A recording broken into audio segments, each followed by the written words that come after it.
Okay, we are live and everything is going. Hopefully everyone is ready for playoffs night. Pigvey, how are you doing? I'm doing good. Ready to see some matches. Ready to see some different picks. We'll see. Have we seen a Takao yet? We saw Mogami, but not Takao yet. Yep, we're so waiting. And no Lo Yang. You horrible people. How dare you treat the Lo Yang like this? Yep, how dare they. Let's go into live stream as we go over everything. Swiss, thank you for music. Yep. Definitely, hopefully everything is going right with music and everything. I had to change it up and make it a little bit quieter. But we do actually have some updates on this. Let's quickly go over to full face right here, actually.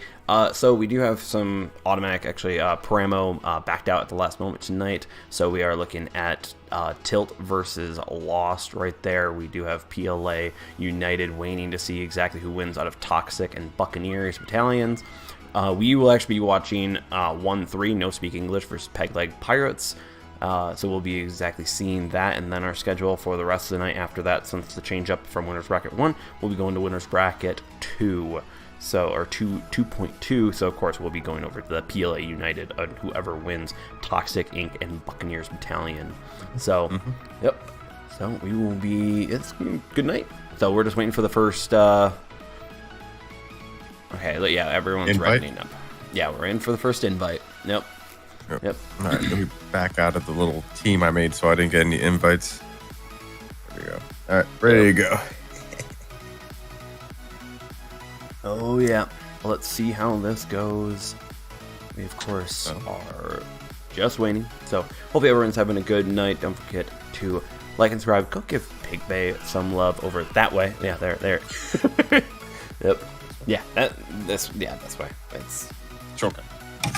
Backwards.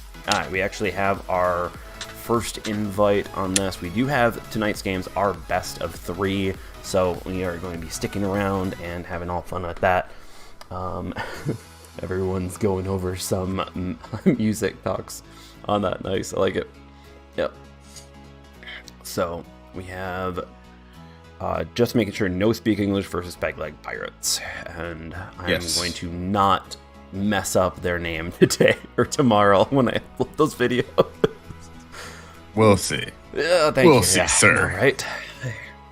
Who knows? We'll find out.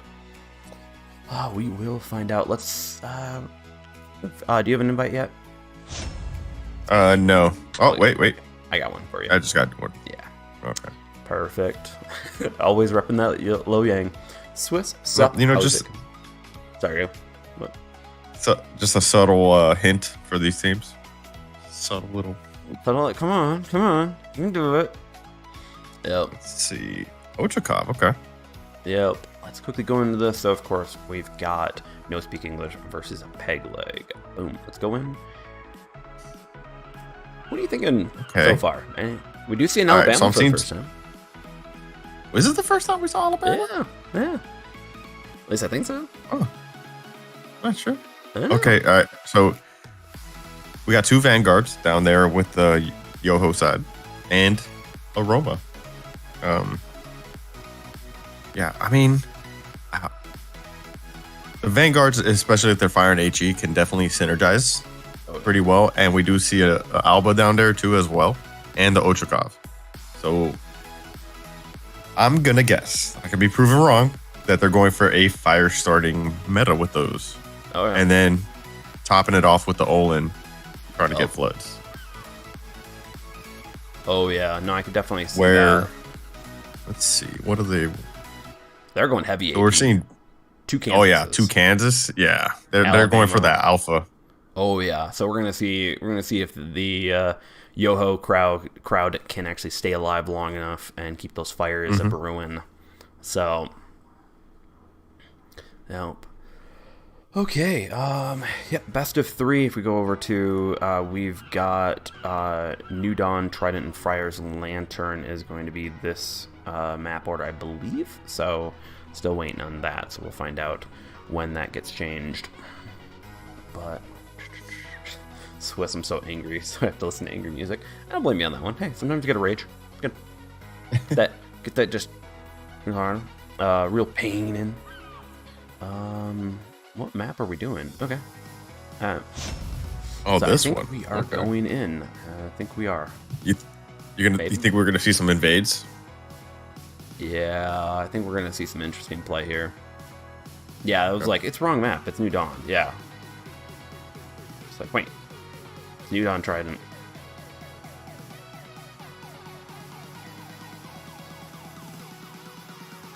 Like,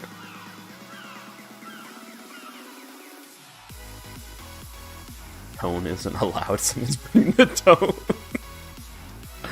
Oh. That is actually true. I didn't even think about it. They could use the tone as like an Isai. We didn't even have that. Yep. Let's see. What do we got here? Waiting for the... Is it worth it though? Would it be worth it? Let's Bring some crappy flames. I know, right? Those are pretty bad planes. We're going in. We will see you after this, Pig Bay, for your post-game analysis. Let's go in. Ooh, someone's already taking bets. Ooh, on Peg Leg Pirates. Peg Leg Pirates versus No Speak English. Let's go into this. Pretty balanced teams right here. We got three, two threes on everything going on each side, but we do have some interesting picks, basically going for either a higher fire starting versus higher alpha over here. We've got No Speak English with the higher alpha going here. We do have an Oland here, kind of getting a little spotting right there, and a lightning on that side. So we'll see exactly how this goes. They are splitting up and specifically going what looks to be A and C, but we do over here on Peg Leg Pirates have them basically going for every single cap, sending in the Cheshire, maybe into B, kind of be a roamer right there as we go around and see all of the ships. We do have the Alba and the Roma moving suspiciously very far north. So we'll see exactly what they're planning on doing with that, as we see the first engagements have started with torpedoes being sent off on both sides. So we will see exactly who hits what. And let's go into top view right here. Let's go in, and right now we do have one cap each. We're going to see, it looks like No Speak is not taking B at all, or at least not going to try to contest it. We have Olin's Whirligig moving in there. Now, of course, with that high alpha, those Wichitas and the AP, it's definitely going to be a very powerful setup in taking out DDs, just absolutely smacking them right there. But we do have some amazing DD players going into this game, so we'll see exactly how effective that AP can be in that situation. Right now, of course, the lines are drawn with B and C going to Peg Leg Pirates. Up here, we have Alba and Roma, the Strider and Z Solaris. I have a feeling they're just basically taking guns out of the map, while this team can focus and push further on the southern side. So let's see exactly if they can execute on that plan. Really just, we got back-to-back. Let's see exactly how this goes for the teams here. Just a solid slugfest. But now we do have a Kansas over here going up against a Roma, which is Roma is definitely going to be a pain point here. But we're going to see if these actually four ships here with the Alabama, if they can actually start targeting things here. But we are seeing Alba smoking up the Roma. Now, of course, it's incredibly easy to hit the Roma in that situation, still even in, but it still can keep them alive just a little bit longer. And we are seeing Kevin definitely taking a lot of hits on No Speak's side right here. Cap advantage right now is going to Peg Leg Pirates, so we'll see if maybe No Speak can come back here. Now we do have B getting switched over right there. No one's in it. Just the Cheshire's just shitting there doing this. Let's see exactly if Man of War can push on APAT right here in the Lightning. Very slow game, but we're going to wait for some big plays, because of course when you are talking about the Southern Fleet right here, they need to start pushing hard and kill these if they literally have these 2 to 3 ships up here just as basically, hey, take guns out of the game, be our distraction while we come from the south, move north. So let's see exactly if they can make that push right there in the situation. Let me actually turn off music, sorry about that.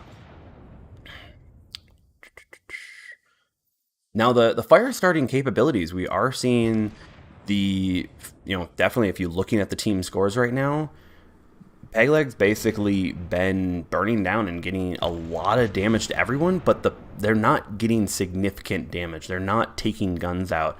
Or if you actually see and look at where the damage is done on B, there's certain players that have taken a considerable amount more damage. You're seeing a lot more focus fire there. So let's see exactly if they can monopolize on that and try to take at least one gun out there, or one or two, because then that can start turning the tide of some battles. But we are seeing just a lot of damage has been taken on the no-speak side, so that alpha situation that we talked about maybe isn't playing out for them, because of course you are looking at the longer the game goes on, the fires are just counting up and ticking away. So we're going to see exactly if they can use that alpha to their advantage and finally take some guns out of play. But so far it doesn't look to be so. Nice dodge from Ron Swanson right there on those torpedoes. It's one of those things is you do not want to send out those torpedoes in a straight line unless you really know you're going to hit. Generally, you want to fan them out just a little bit, because that just missed both the Vanguards, because Vanguards are incredibly maneuverable ships and incredibly fast ships. So definitely a strong suit for them in dodging torpedoes. Right here we do have Baby Shark and Ron Swanson just absolutely pushing on Alex and APAT right here. We're going to see exactly if they can take down the first ship. We're 5 minutes into the game and we still have yet to see someone die.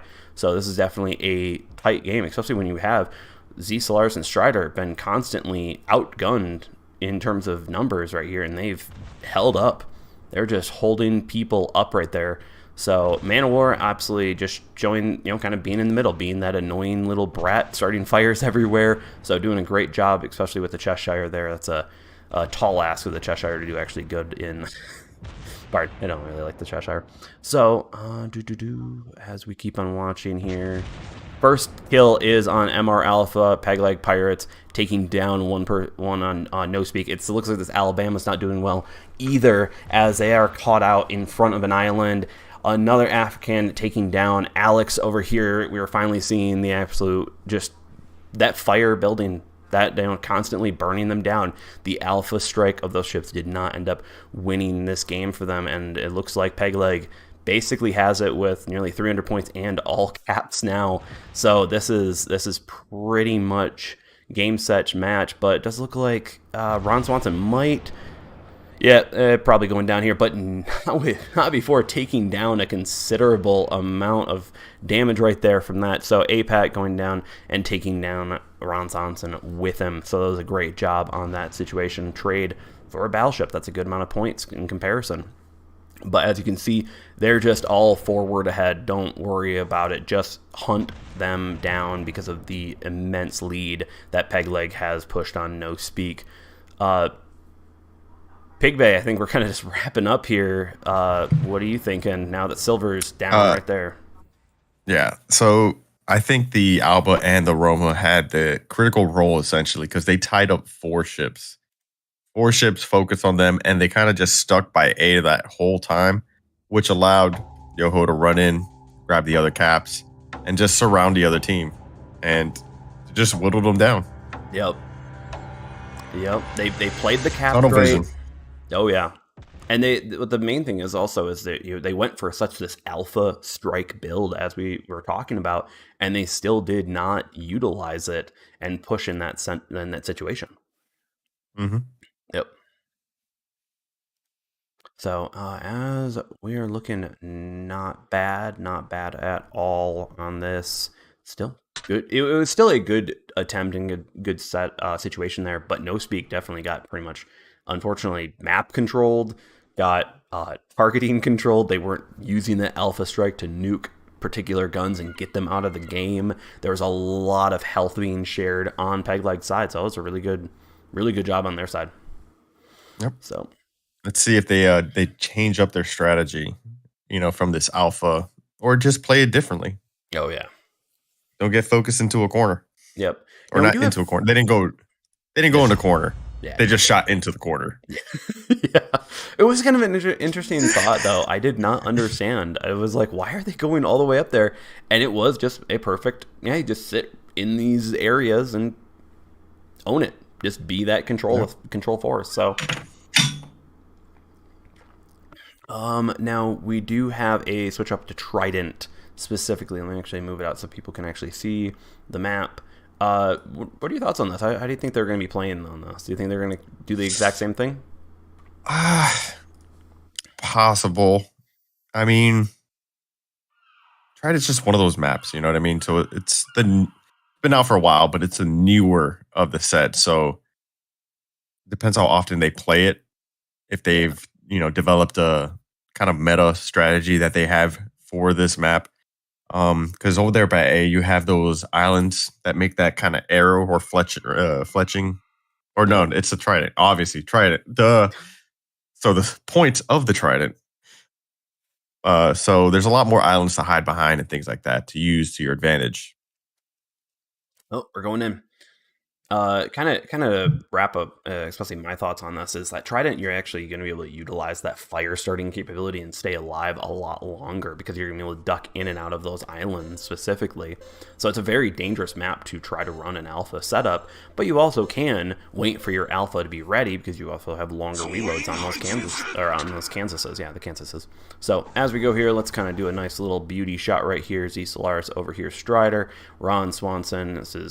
We are over with Pegleg Pirate right here. Now, as we move in to the caps over here, we watch. It looks like they are foregoing. Yeah, No Speak is foregoing A, it seems, and they're just going to go BC. Sometimes you want to do that. Just don't worry about put all your firepower in certain areas. Don't spread it out right.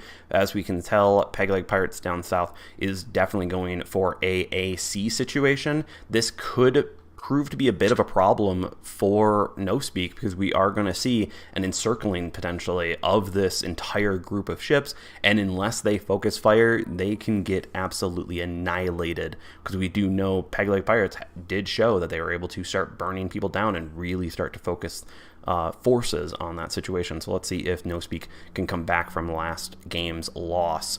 They are putting both their Oland and Lightning in B, taking that while giving an early give, at least, to Pegleg Pirates of A and C. So let's see if they can quickly get over there and take advantage of the early pushes that the DDs are going. Now, Baby Shark over here, a little bit needs to get needs to get into battle, needs to get going, but definitely Baby Shark could definitely start roaming instead of going after the caps and just literally prove to be an absolute annoyance behind enemy lines on that situation. So let's see how this battle progresses here. Now we do have two situations with Pegleg down south. We've got the east team and we have a west team right here. They're going to need to make sure that this turtle right here does not start focusing hard on that, but we do see a large hit from Silver on here from the ships up here. We are seeing a nice focus situation on this Wichita, which is a very cheap ship to bring in, but it is not a very tanky ship on that situation. Baby Shark is getting engaged by Mono right here, so let's see exactly how this battle rings out as it looks like Silver is taking a good amount of damage there, so we're going to see if they can clip off Silver before they can cloak up and get back and heal and take their time to get back into the fight. So Baby Shark getting focus right here, so that's a good thing. Is as long as your turtle is focusing fire, it's an effective turtle, but if the turtle's just firing at everyone, it's just basically making it a turkey shoot. So you gotta watch out for that. Baby Shark actually doing an excellent disengage. Just, hey, too many people are firing, don't worry about it, back off. But we do have No Speak with 2 caps, so this is going to potentially help them get back that loss that they had for the giving up the caps early. So that hopefully will keep on going to their advantage. Really Gig screening these torpedoes for the battleships and for the Alba, sorry.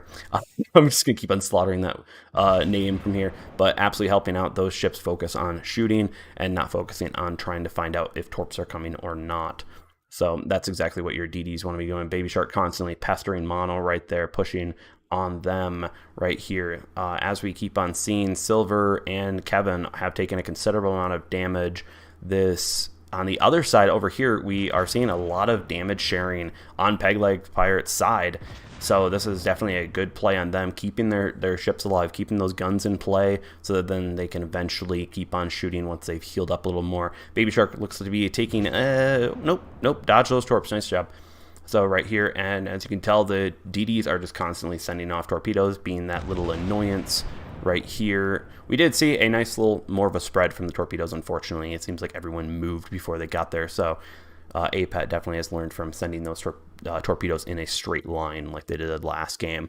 Now, Pegleg back up, got B. Baby Shark once again contesting those caps, showing the power of the Benson. It's an incredibly powerful ship, incredibly versatile ship at this area, this tier. It does cost a lot, but it is definitely, some people would say it's worth it, though some people would say the Lo Yang might be more worth it. As we go, we are just in a unfortunate turtle situation, so as we keep on watching as this battle evolves, but we are seeing once again that alpha choice from No Speak might not be the way to go, and Pegleg Pirate is just absolutely keeping up the barrage of fire and keeping the damage outputs constantly going. We see Meta right here, or Met 4 I should say, absolutely just on fire and flooding. So that is definitely a tough game. Strider, absolutely, in my opinion, this is a Roma's situation. Just absolutely, yes, it's got 2 Kansases, but it's going to be able to do all the damage it wants to do and just take a flank if it needs to. But that is just a lot of firepower in one area. Strider taking a large hit, but now it can still dish it back there. We see Z Solaris hopefully helping out, but they are looking to try to take out Met 4, and that's exactly first kill in this game once again after 5 minutes going in. So now, of course, as the health pools are declining, as more and more ships have been taking considerate fire, we are going to start seeing some pushes here to take out 1 or 2 more people, but Strider looking to be trying to run away from those Kansases, but it getting taken down. Nice job, No Speak, from Kevin and Alex right here, absolutely just using that alpha damage for, finally, if you want to say. But Mono going down right there, we're seeing that, with now a 100-point lead with 2 caps, Pegleg looks to just be thirsty. They are just going all forward, no stop, because there is a lot of ships they can take out, and if they want to take the damage, they take the damage. Silver finally going down, was able to stay alive, but unfortunately couldn't heal up in order to get back in that fight and be a helpful member of the team as much as they can be with that. But the Wichita once again showing that, yeah, its AP is good, but it just doesn't look to be able to hold up against, especially a fire starting situation. So maybe the fire starting would be a better tactic right here. Yep, Alpha going down. We're going to see African taking on a Lightning. Now, this is a very dangerous situation for a Lightning. Vanguards are incredibly powerful. We are seeing widespread usage of torpedoes on this, just trying to get African to not have a full broadside out and being able to shoot. That's a great move, great area of denial. Torpedoes there, but unfortunately that just pushes African out and doesn't really do too much damage to them in that situation. Over here we've got Alex. Kevin hasn't been taken down, and we do have Alex moving in and basically getting surrounded, eliminated. Yeah, that's pretty much it. Pig Bay, what are you feeling? 2-0. Yep, they just got 2-0'd. ACAP pretty much wasn't a factor. All the action happened at B and C. So Yoho was able to go grab A and then just leave it alone. All right. You did see Baby Shark, I believe, try to go and mess with a turtle up north, but that got shut down once he got focused. Went back down to B, and then those caps just went back and forth, and you just saw it going back and forth the whole time. Yep. But then and we didn't damage. The damage of those fire starting, just they stayed alive, so they could utilize it. That's the thing. We didn't get the first kill until what? It was like a minute, 2 minutes on the clock left. Yeah. Yeah. So, I mean, they were just able to focus fire and get that dot damage. Yeah. No, that was expertly played by Pegleg Pirates there. No Speak just got eliminated. Unfortunately, they just got countered fully. They went full alpha, but I feel that the problem is they never utilized that alpha as much as they should. They never made the decisive push in to, put pressure on Pegleg, where Pegleg was just constantly going back and forth. They were just sitting in their own area, where with the alpha, you need to be pushing in to get close enough to then, centralize and focus fire that alpha, and just eliminate a target, and then you do the next alpha hit to another target, and you just keep on removing guns, and they didn't remove guns, and that was the problem. So, the rough games, but at the same time, they did their best. I feel like they did a better job. Yoho did a better job switching, playing with their health pools. All right. Yep. Pushing in with the ship that has more health. Once he takes enough damage, back it up. The other shipper that took the damage before healed comes in and just keep swapping off health. Oh, Oh, yeah, definitely. Yep. Let's see. Of course, we just watched No Speak English go with PLA Pirates, and now let's see exactly has Toxic and Buccaneers Ooh. finished. Nope, not yet. Yep, What do you- it's finished. It's updated. We got they just Toxic finished? versus Ooh. PLA. Toxic versus PLA. Let's do this. This should be fun. So Toxic 2-0'd them. 2-0'd Yep. Buccaneers. Oh, that's a rough one there, but at the same time, Buccaneers Battalion ain't no slouch. So, but then again, we did see yesterday Toxic just doing a great job on that. Just got an invite actually perfectly. We will be doing that. I will invite you, Pig Bay. So now for the maps for this, we have Haven, Big Race, and Straight. Any thoughts on that, Pig Bay? I don't know the maps by name, man. I know how to seize. Okay, so easiest specifically with Haven. Haven's the 2-2, basically the map where you can pocket at sea. Oh, the 4. Yeah, 4, but they're it's, all it's like off this. center. Yep. Yeah, okay. That one, I feel like their invades are going to be a factor. Personally, I do not like the invade. I'm not a fan. In randoms, but this isn't randoms. So No. And for anyone who doesn't understand what you're saying with invade, can you describe it to them? okay, so this is how the island setup is, right? Each finger's an island. Invade would be, say, this team. Normally, these are their caps, and this is their caps. Invade would be this team going over to either, I think it's what, AB? Yeah. AB, and invading, essentially, throwing torps. I don't mind throwing torps into B. You know, hopefully catching a couple hits on a destroyer or fast cruiser that's just trying to cap quickly. Yep. But I feel like a lot of times you're throwing away your health. But then again, we'll see what they do. Oh yeah, definitely. Let's go into this right here, and for anyone who's wanting to see the map, it's right there. It's just Haven. Pretty simple map. It is definitely one where we have to see exactly where they decide to make that push. Are they going to go a long northern route, long southern route? Exactly which way are they going to actually assault the other caps? Typically, the map can just become a east versus west situation, but there's some very interesting anti-turtle strats, especially in this map, because it is kind of, the asymmetry of the map can affect that. So yes, yep. And going over this, we got another Yukikaze. Yance bringing that back. Seems to have been working for them. and a Kagura as well. Yep. So similar setup. Alistair and the Prince Eugen. Definitely gonna be an interesting pick there. We do have a Turpitz. We do have a Marblehead. There we go. Cheshire. That works. There was a Mikasa earlier. Okay, here we go. Yep. We're going in. See you in a bit for the post game commentary. There, Pig Bay. Now, as we're going in this, we got Turpitz, but 2 Romas. That is a lot of points in 2 ships. So let's see if they can do this right here. We have, let me just make sure, going up PLA United versus Toxic Inc. Let's go. And as we go into this, down here, of course, we've got Toxic. Nice little beauty shot right there, just flying over Yance. As we go over here, we have Vladivostok. It's a powerful ship, and Soulfire has shown the capabilities, but we also have seen the Vladivostok fail in this map, absolutely, because they were not able to keep their guns constantly going in the battle and the fight. So as we go over here, we do see D and A pretty much getting taken. That's fine. That's typical. We got to wait to see exactly how B and C develop over here. As we go over to PLA United, we've got a Oland moving on B with a Cheshire taking A, just a little quick grab and go. Just kind of ignore it. Don't worry about it. We got the 2 Romas, Turpitz. That's a lot of health, a lot of firepower right there. We do have an Oland pushing on C, so this will be kind of one of the first contestations outside of the B cap right now as Need and CN push into it. Let's go into a top view to get a better view on this. Right now, I don't know if I think maybe the Oland got spotted because the Kagero does have a better concealment compared to the Oland, but we do have a massive fleet right here, so PLA United is definitely going for a B hold right here. This is a lot of firepower, one area, but they are turtling, and Toxic has been shown to absolutely show that situation up, so let's see exactly how they go.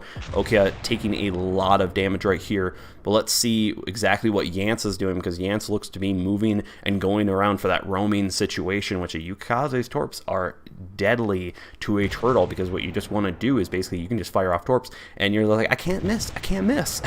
So we're going to see exactly how this goes. Now we do have Jin and Cien holding A right here, as of course the main battleship fleet right there is just sitting there at B, but they have nothing launching there. Okay, getting taken down from this turtle. That is actually the best use of a turtle, is just make sure all the guns pointed in the exact same direction and everyone hit it. So that focus fire is definitely going to be painful. We definitely have Soulfire getting attacked right now from that turtle. They do not have, specifically the turtle right here, they don't have anyone screening the torp. Cien looks to be moving back into that position, but Need right here sending off those torpedoes to just start assaulting this turtle on that situation. But unfortunately, Bikagro's torpedo reload is very slow, and this is exactly where a volume of torpedo ship would actually be helping, because that way you can just spread and just hit the entire turtle fleet from that side. We do have Yance pushing on the Oland right over here, absolutely hoping to try to probably get around and hit ADM and Cien, all this entire turtle, because of course the Yukaze could be an absolute pest if they can do that. But right now the encirclement of the turtle has not been happening, and they've lost, of course, Toxic lost a Roma, so they need to remove another ship and remove guns from there. ADM definitely taking a lot of hits right there.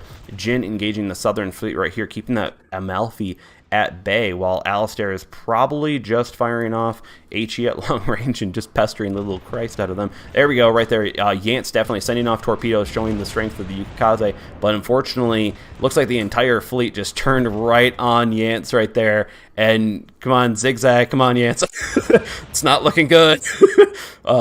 Just a lot of firepower right there going on that single target that probably was a little too aggressive for Yukaze and Cien, taking down Yance right there. Now that is 2 guns down. That is a lot there, but they have taken a considerable amount of damage from certain ships, and Toxic definitely needs to focus down some ships, get those guns out of play.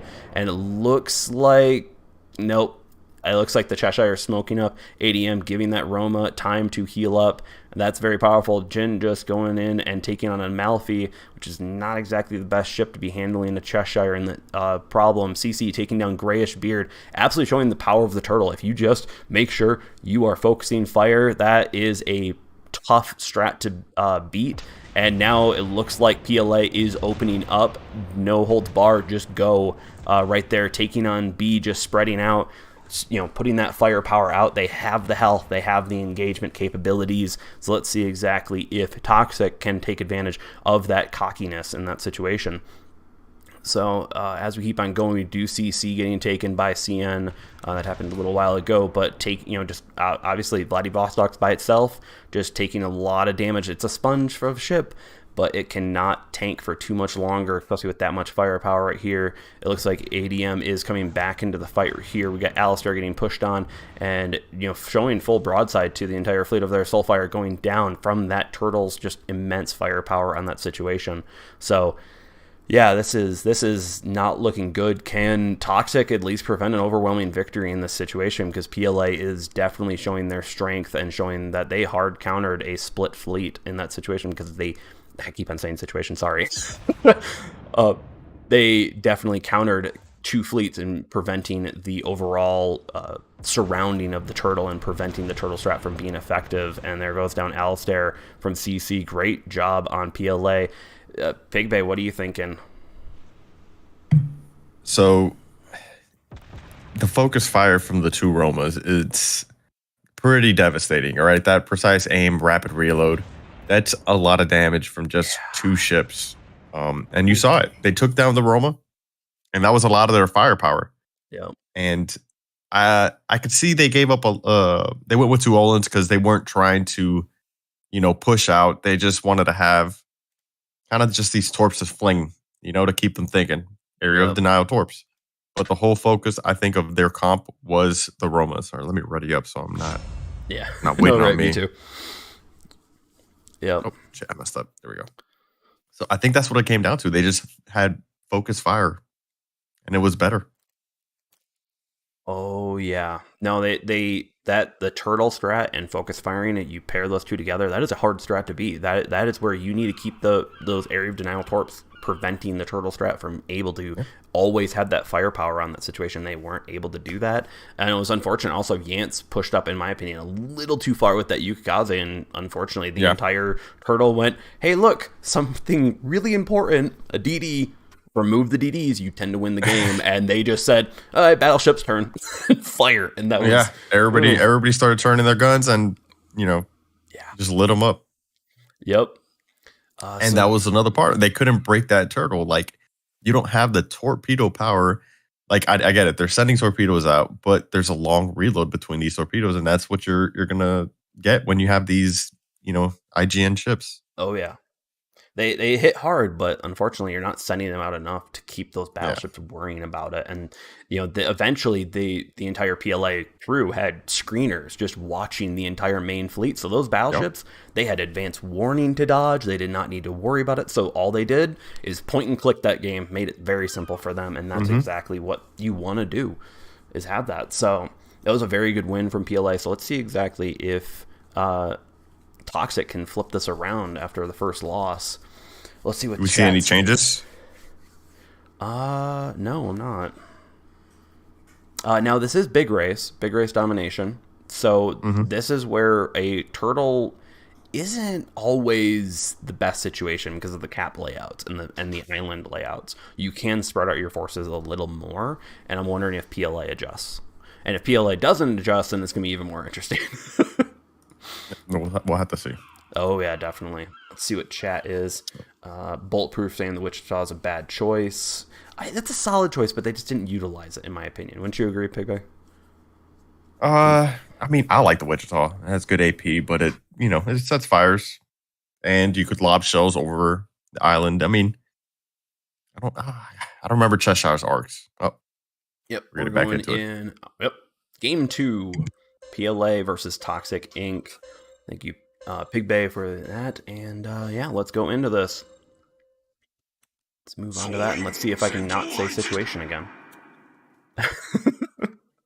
As we go over, we are panning over PLA right here. We do have actually a Black Gascon changed out with ADM. Changed. I think that was a Turpitz last game, so that's a very interesting pickup. A little bit of a faster ship, but a lot of firepower in the situation with the precise aim and rapid reload. We've got the two DDs. We got Yance in the Yukaze and Need in the Kagero, moving both the A and B, while it looks like the majority of, actually not the majority, but a good portion, they are splitting the fleet up again, and it looks like PLA is just doing the exact same strategy. So let's see exactly if Toxic Inc. can counter this turtle in the situation. Now, we do have a Cossack, actually, that did also get changed out on PLA's side, so we're going to see exactly if that can affect the outplay on this, because it has a lot less torpedoes, but it does have annoying guns. So let's see exactly. Now, the Cossack is going to have a very big rival right here with the Amalfi that can do a lot of damage, but the fuel smoke capability that the Cossack brings still going to take a lot of damage, but we're going to see if the Cossack can dodge that. Need sending out torpedoes. Unfortunately, the Cossack dodged those on that situation. Now, up here, it looks like PLA is definitely putting ADM and CM up here as just, hey, slow down the Northern Fleet, slow down Soulfire, Grayish, and Alistair up here, while the main fleets are both pretty much down here with Aroma. A Turpitz is still there, a Cheshire, and a Cossack. So we're going to see if the usage of the islands can help this force push forward onto Toxic, or Toxic, of course, can use the islands against them in the best situation. And so far, it's looking so, but they're definitely pounding that Roma immediately. As we go up here, we are seeing CN absolutely getting countered by all the northern forces. This is great. This is a great position for all these ships to be in. They are not the fastest ships in this situation, but they are definitely using that advantage that they have. Hey, we see 1-2 people, push. Just ignore it. Don't slow down. Don't think of anything. You see the field, push where you can. So this is a great play. And Toxic, of course, does have had all the caps, but right now, looks like PLA is finally getting their first cap in the situation, and they are already down 195 points, 198. So we're going to see this ADM pulling away from the situation. The Black Gascon can't take much damage, but we're going to see Alistair and Grayish Beard probably be pushed on there. Soulfire is definitely moving in to the situation where Roma, Turpitz, everyone down south is firing on them. So we're going to see exactly how this plays out, because Toxic Ink seems to be going for that encirclement.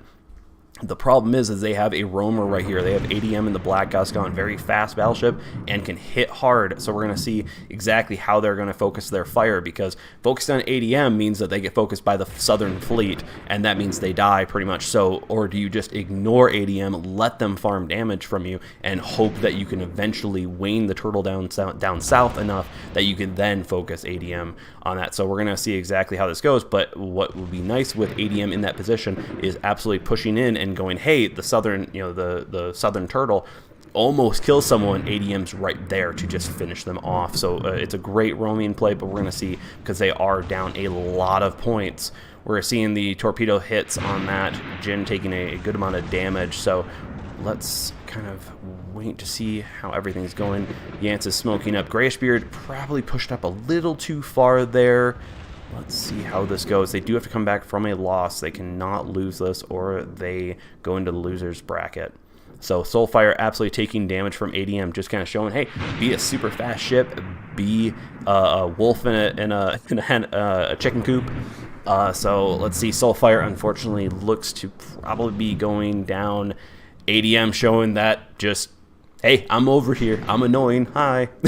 Let's see if that unfortunately affects Toxic Ink. Grayish Beard getting targeted as well pretty hard over here. We are seeing some great shooting on this, making sure to focus the bow and the stern of the ships, because the Kansas is a very tanky ship. ADM just right there taking down another one. They're catching up on point lead, but they still are down on the caps. And if Toxic Ink can play this right, they could just play the cap game, and we can see Alistair playing chicken with a Black Gascon. That's a great job from them. Need taking down Cheshire right there. Is a great play on them. CC is taking a lot of damage. Jin is taking a lot of damage. Toxic Ink has definitely changed up their strategy and definitely pushing in different ways, and having that map control, having that capability. Alistair seems to just not even be caring about ADM. That's an insult right there. Great job on that play. You're just playing chicken, just run away, hope that you can hold up for as long as possible. But unfortunately, the Prince Eugen is a very tough ship to do that in. It is a very lightly armored ship.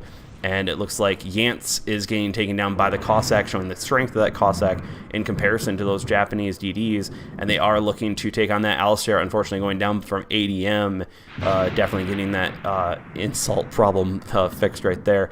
But with C's getting taken, B's getting pushed on by that, we're going to see. They've got a minute and a half. Can they maybe secure a kill or two? That Toxic Ink can still win this, because they had that early cap advantage. But unfortunately, they have taken a lot of damage from the match overall. So can they take one ship down in order to win the game, with the caps now being switched over to all PLA? Ooh, this is going to be a tight one. This is going to be a close one. Let's see if Toxic Ink, that early cap grab, is maybe going to win them. But of course, ADM moving up here, just absolutely showing the speed and the power of the Black Gascon. And it really didn't have anything that was pushing on it that can hit that damage on that. But definitely Okia needs to take out some ships. And Cheshire going down. That might be it.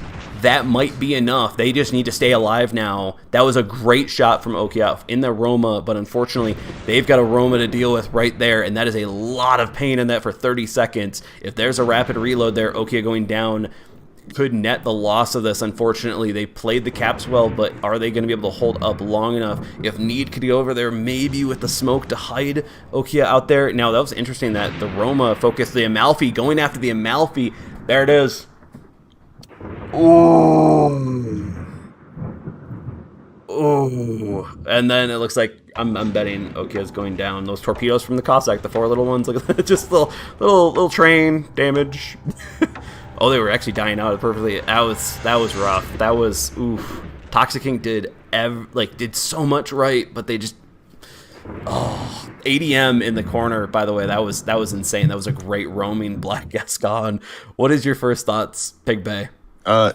So yeah, they swapped out the Black Gascon for one of their Romas because of the map size and the importance of caps, so that they could have that roamer, not Roma, but roamer. Yep.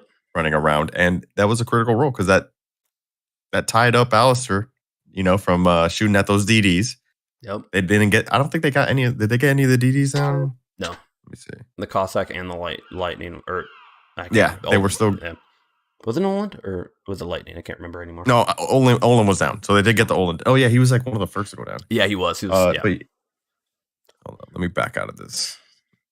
Oop. Yeah, so, Black Gas. Yeah, I mean, it was close, and they just kept hemorrhaging ships at the end. There was just better focused fire. It was a rough one. Rough one for them. Definitely. They looked like they were going to win it, and I did not see the Malfi being that low health, and all of a sudden you just saw the Roma just switch. I thought they were just going to blap Okia out, and I was like, and then they're done, but they just wanted to insult to injury and take out that Amalfi up there. And I do have to say, though, Alistair's situation on that, taking on a Black Gascon in that ship is a tall feat. And that was rough, but actually at the same time, just absolutely ignoring them and just being like, I know you exist here. I'm just going to shoot somewhere else. That's just an insult to people. That is grade A. Yeah. I mean, he wanted to get all his guns on to one of the DDs that were in the middle. He was hoping to knock both DDs out. So that way, they would have an advantage for trying to get caps and stuff like that. Oh, yeah. But I don't know.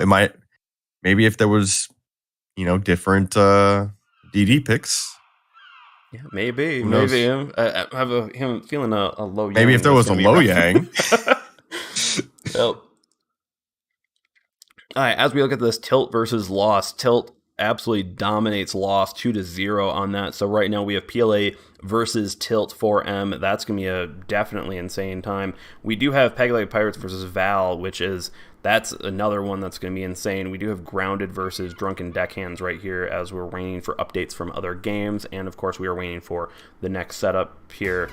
Put the music back on since we might have a little bit of time because the next match right here we will be watching is at 8:50 with winner's bracket 3-2. So we will be watching whoever wins between I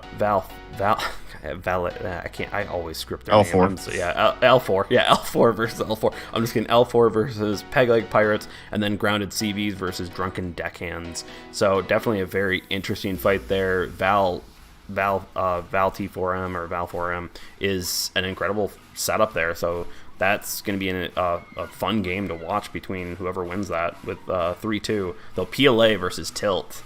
That's going to be a game. That's going to be an insanely close game, in my opinion. Yeah. We'll have to see. I feel like PLA has their turtle strat down for, the maps that matters. Yep. They have their setup there. They value their 2 Roma setup. But as we saw, they swapped over to that Black Gascon because they wanted speed. And in the end, it worked out. And especially having that speed and being a roaming battleship with that power, you know where the DDs are, so now you can roam as a battleship in that speed. Mm-hmm. It's the exact entire ideology that the Tirpitz and most of the German battleships and battle cruisers in World War II were. They were just meant to get behind enemy lines and wreak havoc.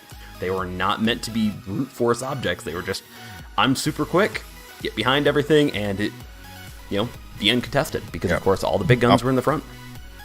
I'm curious if the Black Gascon's running concealment. There is a concealment meta. And there might be a video on that coming up soon. But I mean, I don't really go concealment on battleships unless it's the Italian ones because their concealment is pretty good already. Yeah. So just to boost it, let the destroyers come in a little bit closer, and then they see you and get a little scared. Especially with that sap. So yeah, it's terrifying. Let's go over chat. We've got Weimar over Chesh or Wichita. Weimar is an interesting. Weimar's just a 7. Yeah, the Weimar's a 7. Yeah, I think it is. So it's not a lot anyways. Yeah, definitely. 3 caps, Black Gust on it. Yep. Perfect push on caps. Absolutely. That was an expert cap play from Toxic, and then it was an expert cap retake from PLA. So, great work on them. But Kagero is sus in this format. I think we both agree. I think, Big Bad, I think you'd say we both agree. Kagero is. Yeah. What's not? Same thing. I'm still waiting for that Takao to come out. Yeah, it's probably going to be when there's a freaking 3 Roma strat, and they just go for all the bottom ones, all the bottom point ones. They're like, all right, F it. Yep, pretty much. Build around the battleships only. What's up? How's it going, Jeremy? Hopefully everyone's doing. Of course, we do have a stream delay tonight because we want to prevent any form of cheating. We are waiting for the next game to come up, which we are watching Winners Bracket 3-2 right here, which we are waiting for the games to get done from that. We did get done pretty early. It looks like Grounded CVs versus Drunken Deckheads are 1-1, so they are on their final game, most likely right now. We are waiting on that, but Tilt 4M and PLA, that's going to be a nice game. We'll have to see exactly who wins out of that because both of them are very, very turtle heavy. So it's all going to be up to who shoots and who counters well. Who shoots better, we'll find out. So we're still waiting. Now down here, we for the losers bracket stuff, we have Lost versus No Speak going up against Toxic over here. So we're going to see exactly how that goes. And of course, we're still waiting for people to lose, so that then Buccaneers Battalion and Pramo can go there. But Pramo's out for tonight. So whoever gets Pramo on L1-4 will just get the bye. So I'm just gonna keep on updating to just see exactly what happens. Godfather Z Solaris is trash. Okay, go up against him. You'll experience it. It's like he ain't trash. Nope. So hopefully everyone's having a good time, and make sure to. There's a link down below for Pigbase channel. Give him some love. Almost going 300 subs, dude. You're climbing quick. I'm 5 away from 300. Yep. Let's get him to 300 tonight, everyone. Like if you haven't subscribed to him, give him some love. Let's get him to 300 before the end of the night. That'd be awesome, and such. Give a little celebration there. Hey, yeah, hey. But and Ron Swanson the Snake Hiss. Yep. But hopefully everyone's having a good night. If you are liking this content, we are going to be watching tomorrow as well. So don't forget to like, follow, and subscribe. Hit that notification bell if you want to. And if you want to watch on Facebook or Twitch, I'm streaming to every single one, so you can watch exactly however way it works best for you. And of course, if you do like this kind of fun action, you can join up on Discord. Join up there. Pigbase there. I'm there. We're having a good bit of fun there. I think we're just going to combine that server eventually to both of ours. I mean, I don't have one. I just use yours. Don't blame me. We gotta make Pigbase corner right there. Yeah, so I remember it was a couple nights ago that it was me and Senior Chief at TB. We're playing together. We're like, oh, what server do you want to use? I'm like, let's use Slaz. Yeah. It's all right. It's already made. Yep. I have a lot of people that just jump on there because they're just like, I just don't want to be on even main clan servers. I'm just like, I don't care. That's the point of it. So, still waiting for that invite for the next one and for waiting for these games to finish up. But, yep. And of course, if you also want to help support the channel in a little bit more, I do have a Patreon. You can go find all the links, of course, in the link tree down below. That's where the Discord link is as well. And such, thank you to all the current Patreon supporters.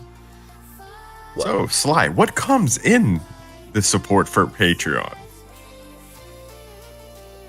Early access to videos, a few days on the Thursdays, and also you get to see the overall monthly schedule. And of course, a lot of suggestions from the patrons actually get made into videos. So basically, if you have a video you really want to make, that kind of goes up and pushes up in priority in this situation. But of course, I do have the Push Yourself series that's going on right now that I'm actually going to take a break after this week, and then I'm going to go back to it and hit the nail on the head type of situation for the last few of them that I want to do. So got some fun Push Yourself information on there, which if you're a new player, it's a great little asset, a great little video series to go over kind of the basics of the game and push yourself to the next level. So okay. Fruit Poop Loops. How do I sell boat? Oh, Fruit Poop come Loops. on now. Come on. Oh, come on, Fruit. Of course you would ask that. No, I haven't seen him on forever. Where's he been? Where you been, Fruity? Fruity Poops.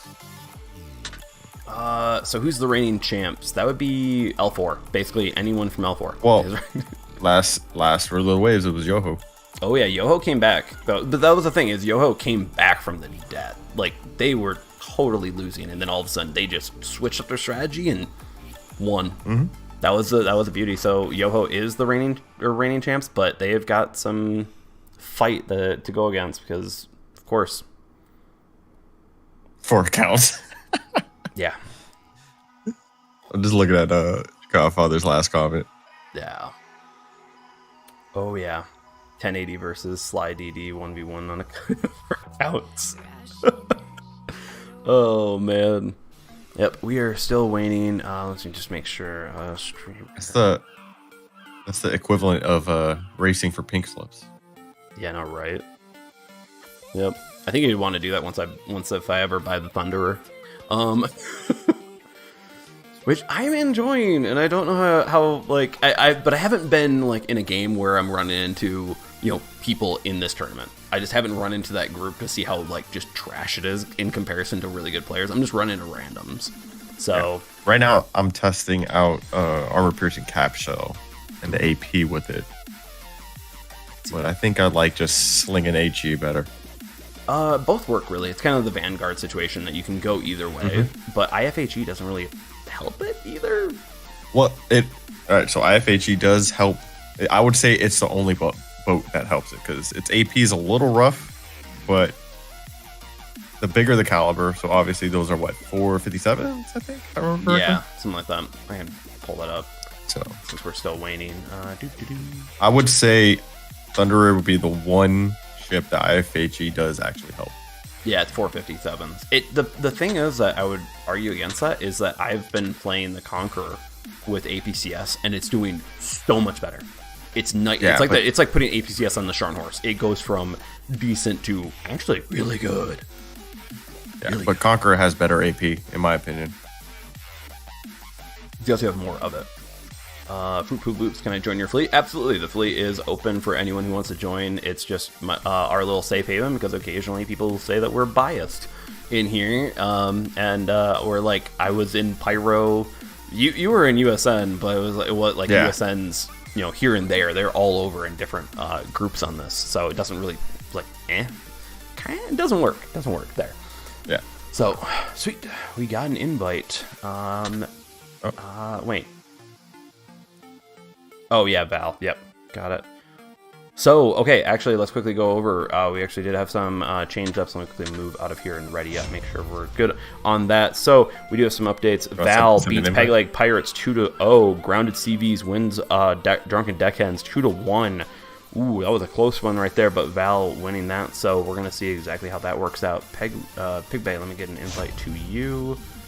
And not, yeah, there we go. Perfect. So, that was good.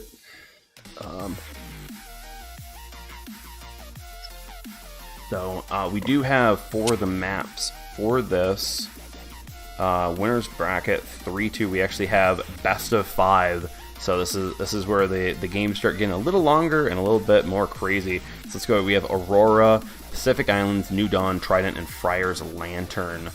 Those are a lot of variants in maps. What is your first thoughts there, Big Bay? So again, Aurora is going to be one of those where you can decide if you want to invade or not, because you have that one one cap that's closer to your team, and the other one's a little further away. On Aurora, I don't mind doing the invade as much, just don't expect to get it and hold it. Yeah, like if you get it and you see there's an overwhelming force, turn tail. That's just my opinion. I've already forgot the other two. I remember Friar's Lantern. Pacific Islands, yes. New Dawn. We can go over those in between, though. With Aurora, though, it's definitely a lot of the time you just want to kind of go in, take the cap, leave. Just don't try to hold it. You don't have any islands to hold up nearby. You have to run away. Especially at the A, you literally have A and C both have an island that is positioned right there. That you turn, you get stuck on it. Yep, you're pretty much dead. Yeah. So definitely an interesting there. Now let's quickly go over to the live stream right here on this. The setup over here, we got multiple Gascons going speed right here. And a mains. Yep. Mains is a lot of points. Got to balance out. Yeah. Oh yeah. But I think Gascon's sitting at. Where's this list at? They're just regulars? Yeah, they are. Yeah. So you just said wasted 9 points per. So, I mean, Gascon's not bad, Chip. It's not bad. No. It's one of those things that you have to weigh out armor versus the firepower. And you basically go for full firepower, but you have to show all of your broadside to get that full firepower effect from the Gascon, which then just makes the armor a problem. So it's a very interesting pick, and we actually go over points wise. We look at the Gascon at 9. It's a the Lenin definitely don't want to bring the Lenin. So the Gascon, when you don't have the points, you don't have the points. I guess Yeah. Don't And again, down south, we're seeing the 2 Roma strat. Yep. We're gonna see. We'll see. We'll see if they want to turtle up, but definitely the amount of focus fire those 2 Romas are going to be able to dish out is nasty. They could definitely knock a ship down to almost dead, if not dead. So we'll see how they play to try to avoid that. With their Gascons. So one thing I think they can definitely use is that speed, is just being able to encircle and prevent that focus firing. But of course, when we are talking about Val and grounded CVs, these are now veteran. These people have been playing this tournament a bunch. They're going to be shot calling well. They're going to be targeting well. So when you're trying to disperse that, you definitely want more torpedoes. You don't want weak battleships. Or light battleships, I should say. So that's a very interesting pick, but we'll see exactly how it goes out, because Aurora is a interesting play. You can shuffle ships in and out, and then also you might even just see maybe a flanking Gascon instead of a flanking Lenin like yesterday. Hopefully. Oh yeah, hopefully. I'm telling you right now, justice was not served. Them winning that game, justice was not served. Yep, definitely. Interesting setups, but interesting. That's a way to say it, right? Yeah. Interesting maneuver. Interesting. Bold move, Cotton. Bold move. We'll see how it goes. Hopefully everyone's enjoying the content. Let's try to get Pig Bait at 300 subs. Just kind of poke right there. Yep. We got plenty of people watching. Let's try to help them out there. We're still waiting, of course, for the game to start. And for anyone who's wanting to see Aurora, is this map. It's the dark map. That needs a little bit more lighting. I love this map. I love the way it looks. I like the way it looks, but I feel like it needs just a little more, like a 5% increase in the lighting. But all right, we're going in. Not to get particular. So we definitely do have the fast battleships versus the hardy. So let's see exactly how it goes. We are going definitely two Roma and a Tirpitz. That's a lot of firepower right there. Along with 2 Cheshires, a lot of cheap ships marking off from that. Where the other side, we've got a lot of balance. We've got a lot of middle tier with 1 mains. Really, that's the main ship. That's, of course, the level of play. Let's quickly go over this. Okay, we are starting on Val's over here. Parsville in the Gascon. All the way Macchio, Salomon. Everyone over here, mains right there, of course, is going to be a very powerful ship in this situation. So let's see exactly if they can use it. Now, it does look like the southern side are going BC. Top seems to be going AC, so we're going to see those situations right there. As we go over here, we definitely have a little bit of a switcheroo with the Oland, Cheshire, Tirpitz, Roma, Cheshire, and Oland over here. So they're definitely going the European firepower, showing those fast-moving torpedoes and fast guns along with radar to make sure that this lightning and, or actually both lightnings, I should say, can get countered pretty hard from that situation, even in their fuel smoke. So as we go up into top view, let's kind of watch this. We, of course, it looks like CN taking the first one right here. Wait, are we in? No, we're in Tilt's game. We're not. Oh, crap. We're in the wrong game. This is Tilt versus PLA. We're idiots. Are we just rolling with it? Yeah, we're rolling with it. Sorry about that. This is not Val versus Ground. I was like, wait, this doesn't look right. So we got PLA versus Tilt. Okay, let's do it. Let's just go. Whatever, we'll roll with it. We should have seen that earlier, but whatever. We're professional streamers here. As we keep on going through, we are going to see some absolute hits on those Gascons. You got to remember, those Romas are going to eat those suckers alive, taking a lot of hits. ALM taking a lot of damage right there. So we're going to see exactly if putting that many points in the mains is worth it at this level of play. We are seeing definitely a northern side up there, just kind of, preventing that encircling on that situation, just kind of being there. Cheshire is definitely being the screen for the Roma, even though the Olin probably should be in that position more. Now over here, they are moving to contest B with CN, and the Turpitz, Cheshire, and Roma are behind that Olin, absolutely giving that screening capability, while the Lightning is attempting to push on that. So with Tilt versus PLA, now that we actually have this right. Now, we do have Makia absolutely going out, kind of roaming in a Wichita. Not exactly the ship I would choose from that, but hey, sometimes I can pull guns away and be annoying enough. We did see that actually from Wolf the other day, or from yesterday, I should say. So we're going to see how that handles out from there. Now, a lot of this is going to be focus fire, and you're going to be trying to figure this out of where that focus fire is going to be taken. Now, as you can tell, PLA is already shuffling ships back and forth. The moment you take a fourth of your health in this area, in this play,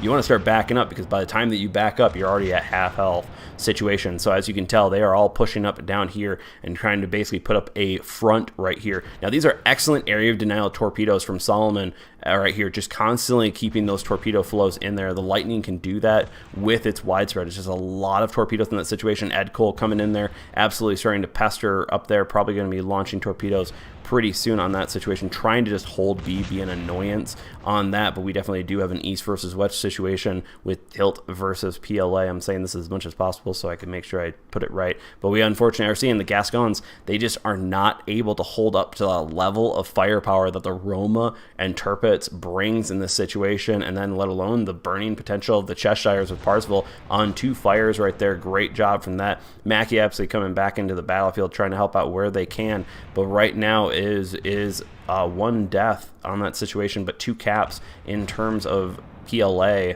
So they definitely have that, and they are winning points wise. So we're going to see. But once again, you're seeing these torpedoes constantly making ships move around. That's exactly what you want to be doing against a turtle, is you want to make them think about trying to survive longer, not shooting, and potentially also making them have to switch out guns and turn them all the way around, reducing their firepower overall. So let's see exactly if the torpedoes from the Olins versus the Lightnings can be more effective in this situation, and how annoying they can be. Now over here we do have the mains with ALM. We're going to see exactly if that can be worth it, because the mains is a lot of points. Can do that Parsifal going down with the Gascon. Those are key critical ships now, but they haven't really removed the Olins or the Lightning, so you're not exactly able to move. You're still having those counters there to prevent the turtle from moving forward, because you have all those torpedoes. Wichita going down from just that crushing weight that the Roma brings in terms of firepower. So, and unfortunately, Solomon looks to be getting targeted heavily here. We're going to see exactly if they can maybe take out CN as well, but Solomon probably getting taken down right here. Yep, right there, going down. Cheshire showing that it's HE, and its capabilities are there, especially when you're needing just what it does, even if it is a cheap ship and a bad ship in randoms. So as we go through, Ed Cole's now getting pushed down. They've taken down 1 Lightning. Now the just start going ham. Once they take out the other Lightning, it is basically over. And as we can tell, that mains is not showing its capabilities here as being as powerful. Ed Cole going down from there by Jin. Nice shooting on that. But this is game over for Tilt. PLA definitely showing the power of that Roma setup. Pigbay, what's your first thoughts as we watch this game finish up? So definitely PLA did a better job holding the caps, better job focusing fire. They haven't lost the ship yet.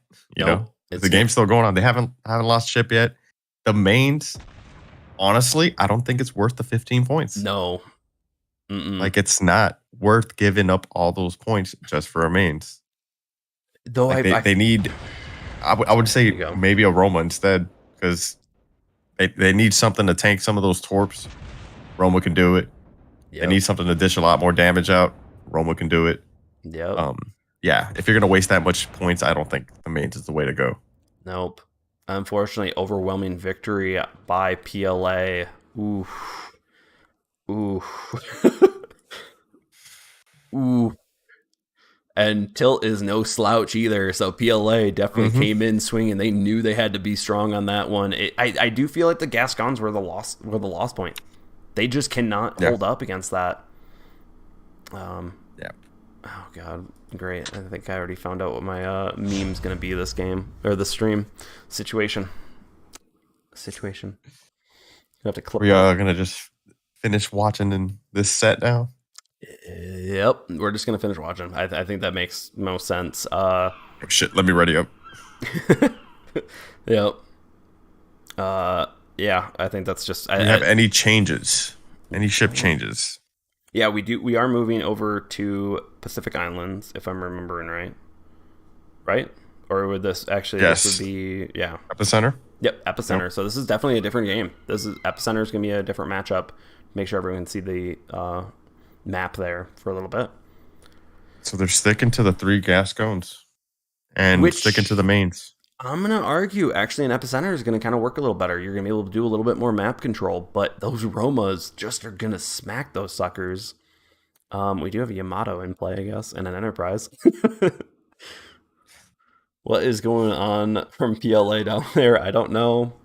Who knows? So,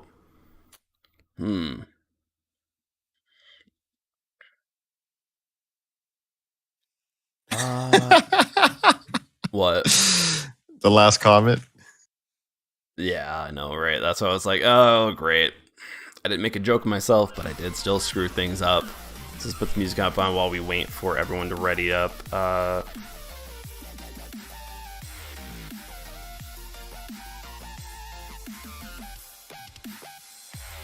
Just gonna. I'm not liking the 3 gas cones. I'm okay with 1 or 2. In my opinion, they need to group up and they need to focus their fire, because then they can actually use that overwhelming firepower. But they were taken out just one by one. They were not able to get in position, able to focus their fire, everything like that. And that's just, you're not going to handle a Roma in that situation. We're actually going in. So we'll be waiting for your awesome post-game commentary there, Pig Bay, which once again, go give him some love. Get him up there. Get him to 300, maybe 500, a little higher. With that, probably not tonight, but it'd be awesome. So let's go in PLA versus Tilt right here as we go through here. Go look. So once again, the triple gas cones. Now their speed could be very interesting, but once again, that mains pick, I think that yes, it's a lot of points, and yes, it's a powerful ship, but it's do you really want to put that many points in a cruiser? That's a rough one. That's a rough situation. Now over here we got PLA right here going in there with Cheshires and Olins, just absolutely showing that strength of that. But those Romas and the Turpets, absolutely a powerful situation right there with that firepower. They are not going to be able to move around as much as those Gascons, so that's going to be a very interesting play to see how Epicenter actually is treated with those Gascons, because they can definitely now play a little bit more. Now, Aurora is much more of a static map. When you're dealing with Epicenter, you're going to be constantly wanting to shuffle in, shuffle out, and Romas can tank a good bit, but they can't really cap and move into places very well.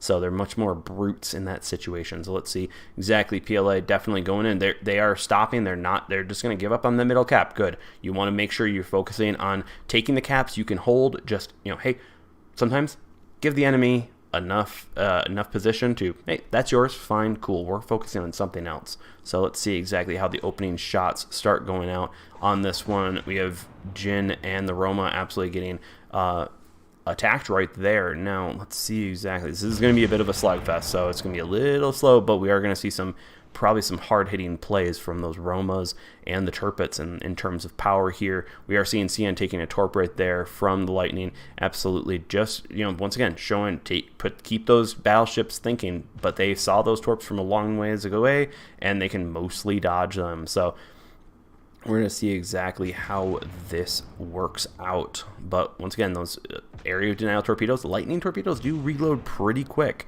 so they can be mildly annoying. Especially when you are even thinking about in terms of a Roma, terms of tankiness.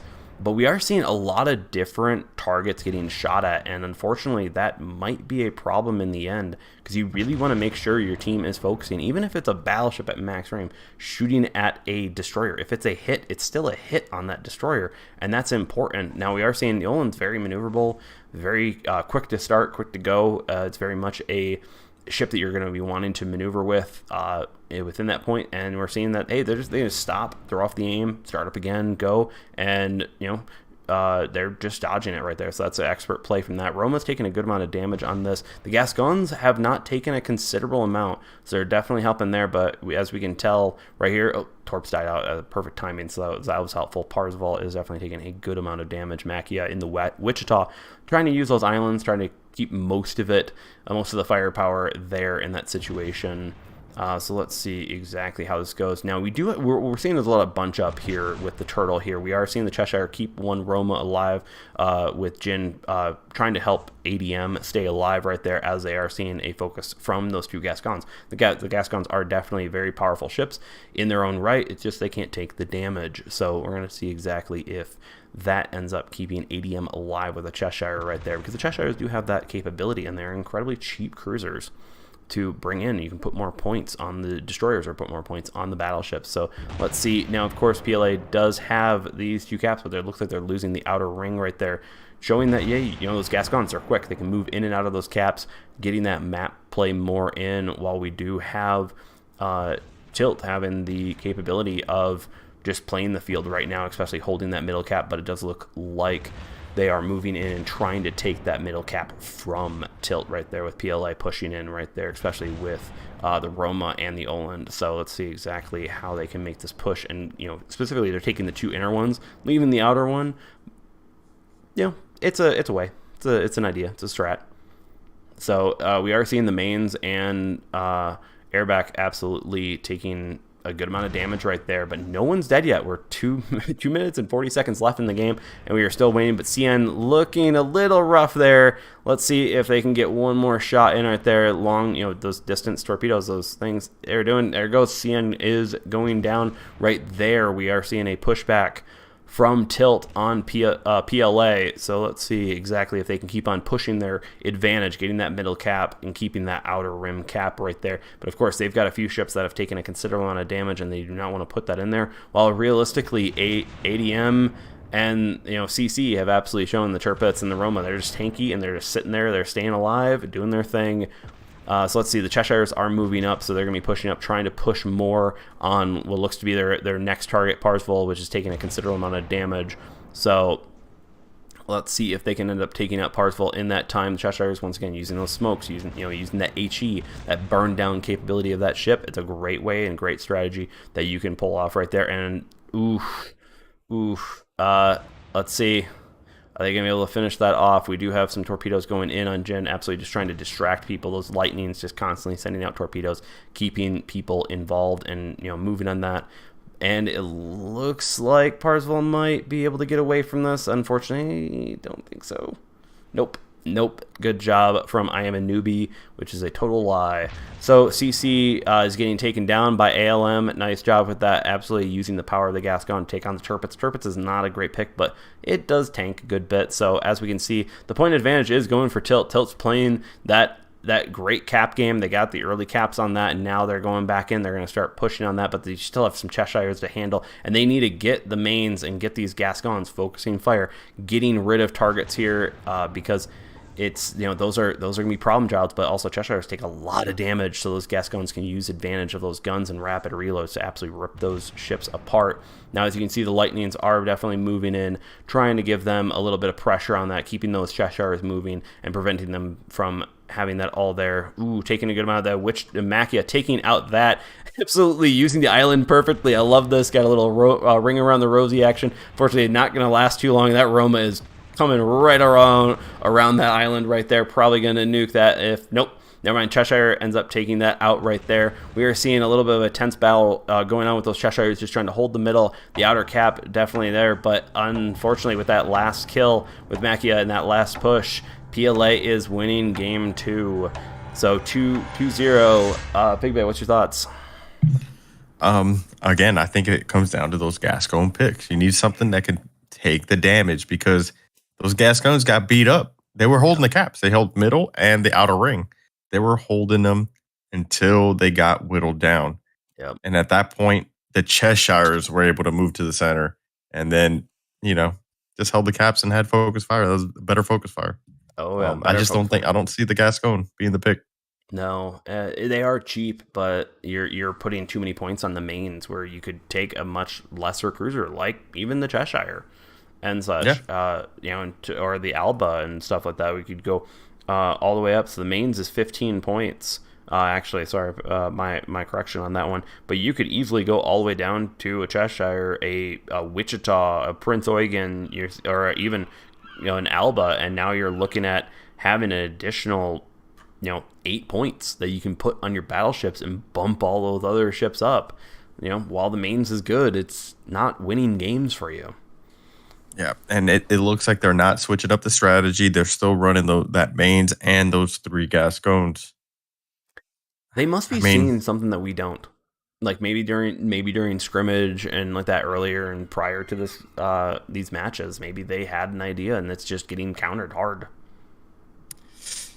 maybe, or what's the definition of insanity?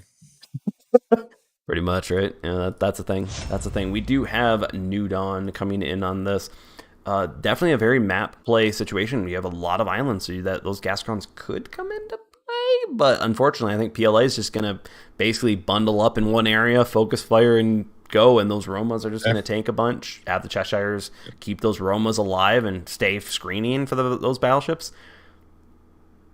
And that's why they're running the Turpus, because that thing it could take a beating.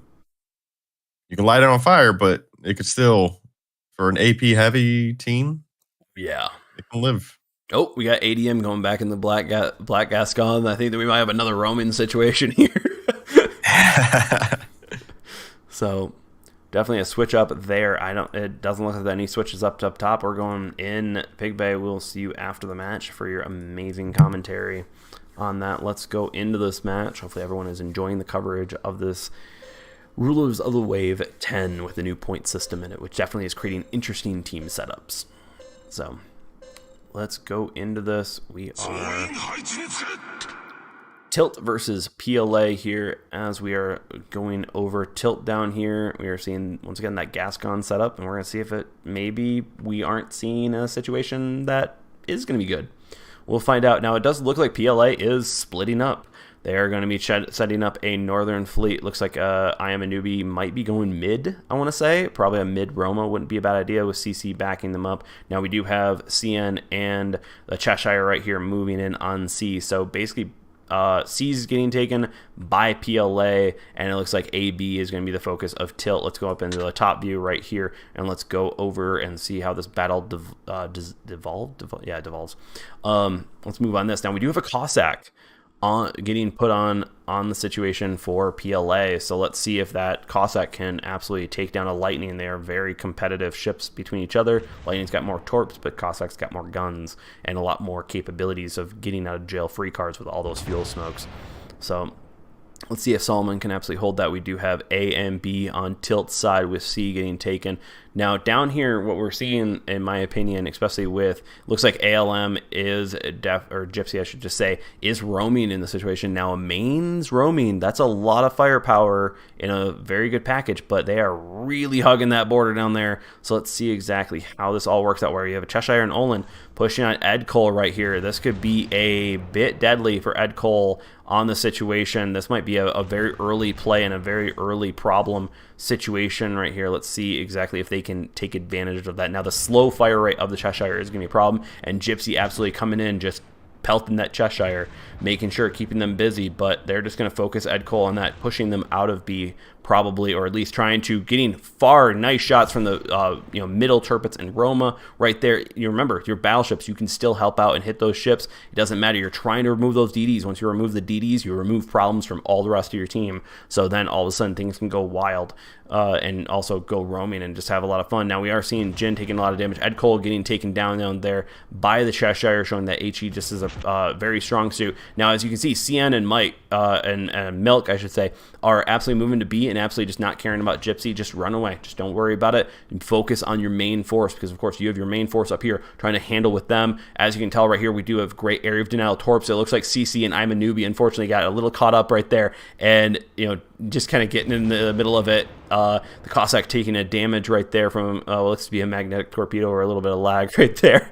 That's unfortunate. I've always had that happen, and it's painful. But once again, those area of denial of torpedoes, keeping those ships from having all their guns on point and also making them run into each other and causing a little bit of a problem situation right there. Gypsy absolutely pushing into the C, taking C, trying to keep back and take that capability. Now Cheshire and Oland taking on the mains, that is not an easy task, but if ALM can maybe try to help out here and nuke that Cheshire, that would be a very powerful strike to put PLA's typical strategy of keeping those Cheshires alive. Ooh, that was a nice hit, perfect job from that. Now let's see if Gypsy can absolutely finish off Milk right here. We are definitely seeing a spread out strategy from PLA, and that has not been their strength this entire time, while we are seeing a spread out and a roaming situation from Tilt. So they're definitely doing that. There goes Cheshire going down. Now it is 1-1, but it is 2 caps to 1. So Tilt is definitely keeping that map play. Now let's see if they can remove. They need to take out at least the Cheshire or the Cossack.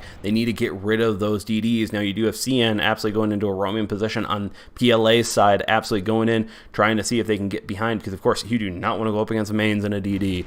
That is a death sentence, pure through and through. Solomon K sending out torpedoes, making sure that the Cossack cannot move as well as it should be able to, because of course it always wants to keep on moving. Jin trying to stay alive there. They need to focus down the other Cheshire, which definitely would help keep alive their battleships longer and also allow their DDs a little bit more, or their DD I should say, a little bit more wiggle room. But it looks like Gypsy absolutely pushing in on that situation, going after B, going after a triple cap right here, showing the mains' firepower is keeping all those ships away and keeping them scared. But now over here we have CN absolutely getting in behind the fleet, and ALM going to be taking a good bit of torps from an Olin, which is maybe flood. Nope, no flood, unfortunate. That's kind of the problem with the Olin. It just doesn't have the volume of torpedoes that you'd want. Now, it does look like Gypsy's focusing ADM, really an interesting pick there, but Jin going down from Parsville, great job from that, using that. The Gascons have definitely been able to move back and forth and stay alive this game, which is better than the other ones. So it looks like Tilt has learned their strategy and kind of are starting to actually counter it. While CC is taking a little bit of that ALM going down, unfortunately, in that Gascon from the Olin, showing CN just as roaming, just having a fun time in that situation. If I keep on saying that word, don't I? But we do have Gypsy absolutely just contesting, won the caps, and now they have the caps they're going to win. So now all they have to keep on winning, and there goes I Am a Newbie going down from Gypsy, showing Mains does have a point to be in this. Just PLA, I have to say, they kind of fell apart this match. They have some great plays. Let's see if they can maybe turn it around, but this is getting pretty close, and they may have unfortunately lost it for themselves. I almost want to say we're going to see, because that Mains play definitely was a great idea, and the Lightnings definitely needs to contend with CN over here. But Parsville does have a lot of firepower bearing down on them, and that's a lot of damage. So let's see, just the cap loss, the cap play. The Tilt just did a better cap play in this situation. So this is looking a little rough and a little close, but they really need to push. They really need to nuke some players, and they need to get caps. But I'm not sure if they're going to be able to. I'm not sure, because now you've got Gypsy engaging. Jeez, just Solomon, great job on taking out CN, but Gypsy and the support right there. Unfortunately, the battleship's going down, but they're still 200 points down with 40 seconds to go. They really need to take out these ships, but Gypsy's at full health. I don't think they're going to be able to do that. And the Cossack taking a good amount of damage from the mains, just the accuracy of those 150s, just absolutely ripping through. And of course the Lightning doing that, not gonna say anything, but ADM taking a full set of torps. The map play, Pig Bay, what was your first thoughts? PLA just kind of like sat out there. The only ones that entered the cap were it was Cheshire and the Olin. Yeah, no one else made a play on a cap until it was like too late. Yeah, they wanted to do their turtle strat, and it just didn't work out for them that time. You got to play for the caps when there's one of these.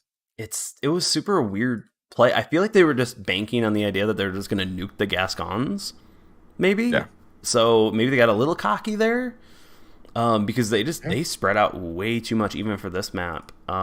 They probably should have put 1 or 2 people down below, just kind of contest the cap just a little bit, and then had their main fleet just come around, and it just didn't. Yeah. The mains definitely flanking out there. I was like, it's kind of far, but ended up working. It's Gypsy too. Pushed the Cheshire out, pushed the Oland out, and then He just went into B, and no DD wanted to mess with him. Nope. And of And course, their all the battleships couldn't hit him. Yeah, they were Yeah, just they the couldn't hit him. battleships They were couldn't shoot already him. taken advantage of. They were already busy on that. So, what are you gonna do? Yep. Can't win them all. No, you can't. But it was definitely an interesting strat from PLA. Interesting. So we are going into Trident here on this. So once again, the Trident map, not the Fletching map. As Thanks. Is that the one now? That's maybe. my mess up. Oh, that's a Calling it small mess fletching? up. Trust me, I still messed up harder than you. I mean, we did both mess up by watching the wrong set of games, but Whatever. It happens. We're professional streamers. I'm a professional. Yep, I'm a professional. Totally. Not really. Not really. So Look, we're we just going swing to... things. let's see if we got... It does look like we might have some change-ups. We got the Cossack back. Still probably 2 Romas, I'm guessing, but they're sticking with the setup with the Gascon. So let's see if Tilt can turn this around on this. Yep. We're readied up. I just want to make sure we're all good. Yep. So we're gonna probably go in for game 4 because right now it is 2-1, right? Yes. 2-1. Yep, 2-1. So pretty much Tilt's got to just go. They cannot lose one, and when you back up a team against the wall, sometimes they can do a lot. So let's see how this goes, Pigbait. Looking forward to your post-game commentary. Let's go in Trident. So of course, a lot of map play here. We're gonna see exactly how that all works out and see who wins on this. And we're also gonna see if PLA changes up their strategy on this. So let's go into this. We are looking at Tilt right here. We've got a Wichita Lightning and Gascon on this side, while we have the another 2 Gascons and a Mains and a Lightning on this side. We're gonna see if that roaming Mains works again. See if they choose that. Now, pretty much from PLA immediately, we're seeing all of the main ships converge. I have a feeling they're going back to their old strat. They're just like, all right, last time we changed something. Don't do it. Now, it does look like they are going AC specifically. And last time we were in Trident, we did see that, hey, sometimes A just basically is given up. Just don't worry about it type of situation. We do have a Wichita Machia going over there on Tilt's side. So let's see if, Machia being a roaming Wichita. We'll find out if that works this time in comparison to a Mains being in that, which is a lot more of a fighting force on that C and taking that, while, of course, Ed Cole taking C on that side. Now, B is going to be hotly contested. Solomon's got to be very careful on this because they have a lot of ships pointing there, so they have to make sure, burn out that smoke early and drop the torpedoes, keep them thinking about it, but that is still a lot. They need to make sure they do not get stuck up on that island, but unfortunately, ooh, man, look at all that shells coming in on Solomon. Definitely Ed Cole can try to take a little bit of heat off them, but let's see, Solomon looks to be getting behind that island with just enough time, so that's a great job from Solomon, just contesting the cap, keeping the cap out of their hands for just a little bit longer, because it, of course, it was 1-1 on caps, but PLA is definitely taking B in that situation. Now, we do have Machia in the Wichita sending out fire, HE on a Turpitz, with CC looking to be engaging in that situation. Now, over here, the Gascons are just positioning themselves around, but Ebok definitely took a lot of damage, and that's not good. Gypsy definitely pushing up, but this is PLA's typical strat. Just turtle up and focus fire. Let's see exactly if they can take on that and abuse that concept. But of course, you got Mackie over here absolutely just annoying the Turpitz on that part, and I'd almost say that the Turpitz should just basically ignore. It is a Wichita. It's not exactly dangerous. If it was a Mains, you could take it out, but it's a Wichita. It's basically, in my opinion, over here, you're so far removed from the map. Don't worry about it. Use your health. Use the health of the Turpitz to absolutely focus on that. But the Olin taking a lot of hits right there. Probably pushed a little bit too far up. Let's see if Tilt can take advantage of that, and they totally do. Nice job. Taking out one of the DDs is key and critical. CN's now got to stay alive in order to make sure to keep that threat alive on that. Jin's going to be moving in. I don't know why they are actually sitting in B. I know they can probably lose it, but in my opinion, I think they're pushed up a little too far. Now, of course, Milk is right over here, also in A. They don't really need to be worrying about A. They don't need to be thinking about it. They're maybe pushing out too far. They spread out their turtle a bit. They're not having everyone focus fire on this. So This is a very interesting fight, and I wonder if Tilt can take advantage of that, even with the weaker Gascons, because now they can spread out and have the converging circles on and the converging targets where they only get maybe are in maybe two ranges of two of these ships within the turtle, in comparison to when you have all the ships in one group. You're now in more of a threat situation, so they can stay out of range from a lot of ships, and that's kind of reducing PLA's capability of destroying them, but taking advantage of that. I want to say a little bit of a lackluster turtle. So I wonder what's going on with PLA's head. What's going on with the calls? What are they seeing that I'm not? So of course with these Gascons, they are taking a good amount of damage, but they are still alive. And that's the main thing. Mains took a good amount of hits over here. We are definitely seeing Machia absolutely just being an annoyance, and that's doing a good job. We are great torpedoes right here, doing a nice spread out, making it a little bit harder for people to dodge and making a lot of hits. I am a newbie, definitely taking a lot of damage, and let's see if Tilt can take advantage of that. Oh, that is so close. Come on, just a few more hits. Nice job from Tilt on that, taking out Roma. That's a huge amounts of points. They are definitely starting to encircle the situation, but they are taking a good amount of damage. Now I'm just wondering what's going on with PLA here.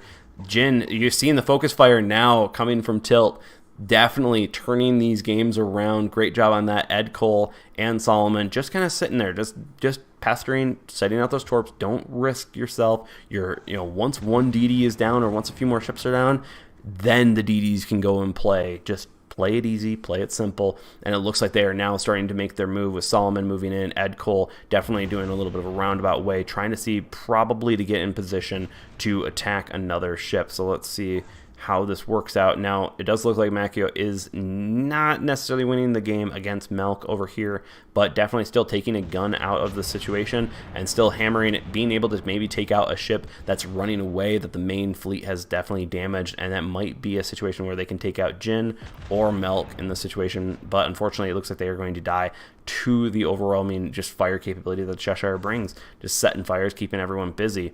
Melk is going to have to start contesting with it. Solomon right there, Parvul taking out Jin on that great focus fire and making sure you're removing guns from play. CN getting targeted. Let's see, can they get a dodge? Nope. Gypsy showing that capability of the mains, just poking out, dealing the damage. This is a great play. This is Tilt has changed. Tilt has completely changed and shown us that this strat is working and can work, and they're taking advantage of PLA in many ways, and PLA really needs to change, because this looks like it's going to be going to a 2-2 situation, but the game is still close. So let's see if PLA can turn it around. The Roma's really weak. CC is taking a lot of damage from those Gascons, showing the strength on that of those guns, the rapid reloads, the speed of them, capable of breaking away.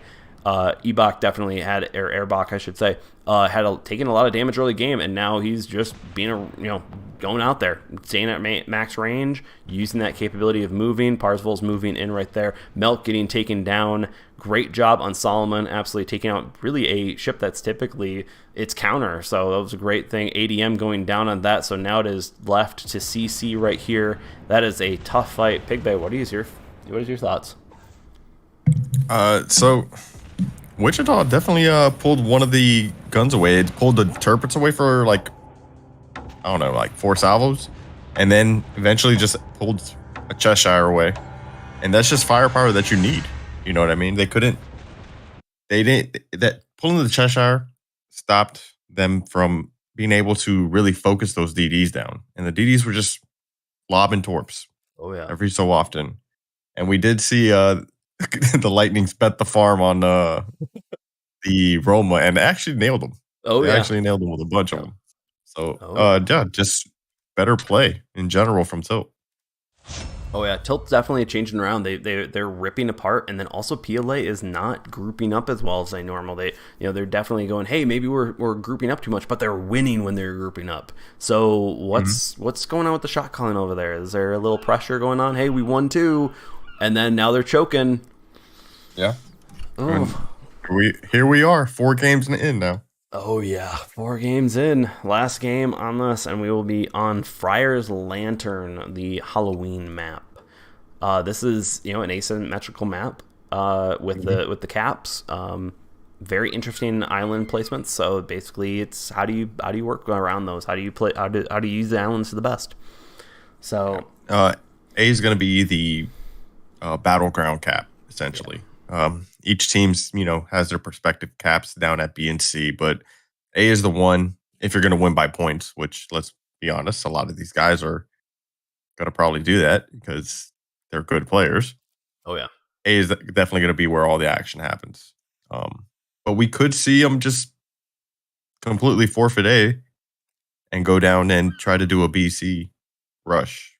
good. Who knows? And that gives them a lot of island support to handle with, but that also gives Tilts the capability of using the northern islands, which also they can just put one gun out of certain ships and just True, but B and C are a lot closer together. yeah, So they can respond to a threat on either side a lot faster than if it was A and B or C and B or C and A. yeah, Sorry. definitely. Well, let's look at chat here. That was a fun match to watch. Oh yeah. Hi, Mr. Mom. How's it going? I see his mom. Yeah, definitely some interesting map play. Different styles. The Gascons. We did not see them the first two games. We were like, those are the problems, and now maybe they're just warming up type of a situation. They're just finally going, hey, this is how you react to this. So, Are you telling me they're diesels? I guess so. You got to warm them up. Maybe we'll find out. We are still waiting for some readies up on that. Waiting for everything. Okay. Oh. We got a Kansas. Ooh, Kansas change up. Oh, why did I click on that by accident? Yep. From PLA. Kansas change up. Mikhail Kutuzov and Ed Cole. Ooh. Yeah. Are they going? And then they're going one. Black Gascon. Oh, wait. No, he went back to Roma. They went back to Roma. Interesting. They're going down one DD. Tilt might be forfeiting they might be turtling, or they're going to be invading hard, because that's a lot of capability. Mikhail Kutuzov is a very powerful ship, expensive too, if I'm remembering right. Was it that expensive? 13. Yeah, that's a good amount of points. Yeah. We'll see. We shall see exactly how they're going to move on this. It looks like we've got some change up here. Of course, last game, everyone's got to try to make it perfect as possible and make this happen. And we also have 47 viewers. Ha! Winning. All right, so we are seeing a Black Gascon. Yep. So that's going to be a very powerful pick right there. Let's see exactly where. So they dropped one Roma. They're bringing in a Kansas and a Black Gascon. Cossack. And a Cossack. Yep, or Cossack, sorry. Let's see how this is gonna go. Yep. Okay, so they're only going one DD. They're going cruiser heavy. Interesting play on Friar's Lantern. When typically then again, you could just forfeit a cap and just say, hey, let's just focus one side and go that way. But we are definitely having PLA switch up their setup. Kind of surprising them. So Tilt doing a little bit of a late game switch up. Let's see how this goes. Yukikaze coming out instead of that. What are they gonna? Oh, we got some. Oh. Okay, hold up. Can't say too much. Let's quickly check up on Discord. At the edge of my seats. I know, right? It's like, oof, what's going on? No, Yukikaze's back. Interesting pick too. It's an interesting change up. Oh, you got to remember, Yukikaze has the best detection range. It does. It has sonar. Yep, it does. And smoke. The torps hit hard, but they don't reload as fast. I like the boat, but in this format, I want torps that are. I want to fling torps. Yeah. And you got to admit, look at how many Olins we've seen. Oh yeah. We do have an Asashio. Maybe we got to change up from Ed Cole out of Mikhail Kutuzov. Maybe there's some changes here. Caesar says go L4. Yep, definitely go L4. Go PLA. Whoever wins these are some great maps and great contestation of things. So I'm looking forward to this and some change ups. The point system definitely brings about that idea where people are forced to play ships they're not typically good at, and Let's see. All right. Looking at winners bracket 3.2, Ooh. looks like L4 or Veil 4, Yep. 3 owed grounded CVs. Ooh. Oof. Yep. That was rough, but we And then, we might see L4 versus L4 again. yeah, maybe. Yep. Let's quickly while we're waiting, let's just quickly go over that. Actually, a good idea on that one. So, for losers bracket though, if we're looking at this, Lost beat Toxic Inc. 2-0. Toxic, oof, it's a little bit rough. And then Drunken Deckhands versus Pegleg. Drunken is up by 1. So Yoho versus Yoho right there. We're gonna see who wins. I'm betting Yoho. Probably. Probably. So we are just waiting for the game to start. Everyone hopefully is enjoying this coverage. We are going in. Pigbait, we will see you after for your amazing commentary and post-game analysis. PLA versus Tilt. Let's go. Friar's Lantern. This is a very interesting map just due to the asymmetrical position of the caps. Of course, the map is completely symmetrical, so it kind of gives that interesting style of play. We are watching over Tilt right here. As we can see, we've got an actual mostly cruiser, only one DD. They basically gave up one of their lightnings and instead put in a Mikhail Kutuzov. So we'll see how well that goes for them. Mikhail Kutuzov is a powerful ship. It does start a lot of fires, but it's got to stay at range. It really can't contest caps. So maybe they're just giving up on caps, but we'll see if PLA can use and take advantage of that. Now we do have Black Gascon trading out the Roma's slowness for a little bit faster, but similar power in overall, but horrible armor in that situation. And a Kansas right there, which of course brings in a lot of alpha, and ADM showing off in the Roma right there, along with Jin in the Cheshire and a Yukikaze. A lot of DD change-ups and kind of that setup, but we still have a Gypsy in the mains, which is an expensive ship. So let's see how this goes. It does look like basically a typical game is going on right here. So we're going to exactly see who makes the first move and who gets the first shots in. What's going on here? Yeah, this definitely looks almost like a typical random game. Just split up the teams, go for C, go for A, go for B, just kind of. But of course, PLA does have the cap lead right now with 2-1 on that, with Tilt definitely starting to engage. Now, the Lightning's going to be much better at handling the Yukikaze in that situation, but Solomon definitely has to worry about having Jin with that backup right there. But if they can try to see if they can take out the Yukikaze. Doesn't look like that attempt worked out, so Solomon's probably going to be getting back out, heal, wane up, and come back in at another time, especially with the Cheshire pushing in on that position. Now we do have Black Gascon and Roma slugging it out with ALM and Erbach, along with Gypsy with a backup right there. Now, the Gascons, this is not exactly their best position. They do not tank damage well, and they are against a Black Gascon and a Roma, so they need to focus fire. They need to use that firepower that they have in order to focus the ship down, because they do not have the time to just sit there and try to tank. So we're going to see now, go down here, we got a Kansas, a Sashio, and Melk and the Cheshire over here combating up against Parsifal and Mikhail Kutuzov and Macchio. Now, Macchia seems to be doing another roaming position with the Wichita, which we saw at another time was a very annoying position and can help in that side, while Parsifal is definitely just slugging it out. Now, he does have Ed Cole with them, with Mikhail Kutuzov, but it's a very, very weak armored ship, so we're going to see if that can hold up for the test of time, but it can start fires and can be very annoying. But Kansas is a tanky target, so we're going to see exactly how that works out in that position. Now, Solomon's taking A. That's a great job from them. But of course, Jin and the Yukikaze are moving in. Sorry, I'm not going to try to pronounce that name and slaughter it.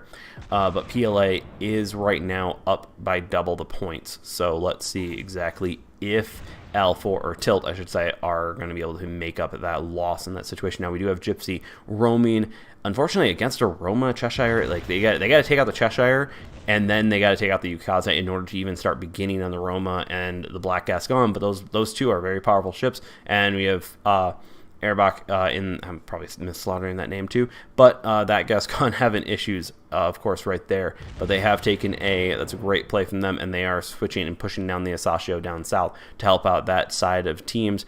Still, we are 3 minutes in, no one dead. Jin definitely taking a lot of damage there, and unfortunately going to go right into that island, and let's see if Gypsy or any of the battleships can take advantage of that Cheshire having to run aground and have to turn.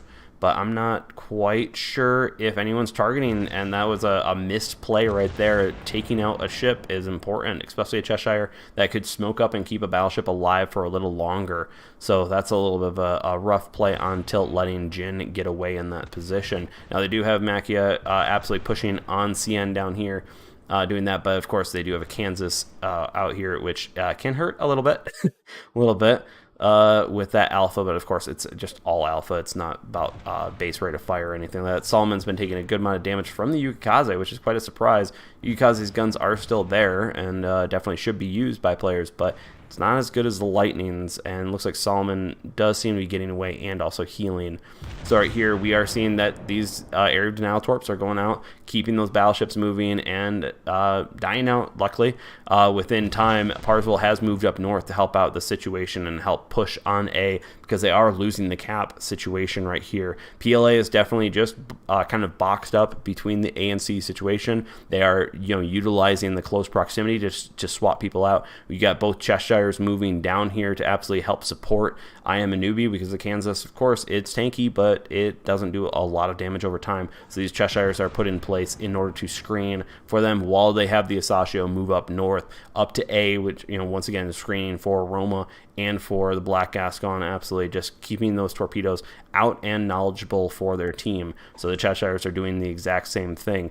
Unfortunately, they are taking a good bit of damage in that position. Ed Cole definitely showing the strength of the Milko Kutuzov, just keeping that fire rate going. They're very accurate long-range guns compared to the Cheshire, but they're also, it's double the expensive of a ship. PLA definitely playing that, but it does look like Tilt is making a move right here, but this was an expert play from the Asashio, sending out those torpedoes. Look at that nice full hit on that. On Parsville, everyone. Gascon getting multiple hits. Tilt running into an absolute trap. ALM going down. That was a nice counter from PLA, taking on some of those ships and just doing a nice cross-torp drop. Absolute great play on that, but let's see if Tilt can use this to take out CC, taking out the Black Gascon. That takes a lot of firepower from that situation. ADM needs to be moving out of there and using the Yukikaze as defense, but Gypsy absolutely is right there, right ready to try to take on that Yukikaze if possible. That Roma is trying to focus down. It looks like Solomon trying to take down Solomon as a DD, but unfortunately misses, just not having that capability. Melt going down as well. Tilt is coming back even from that absolute squish with those torpedoes. Great job from them. And Gypsy taking on a Roma. That's a very dangerous situation, but of course the mains can do it if done right.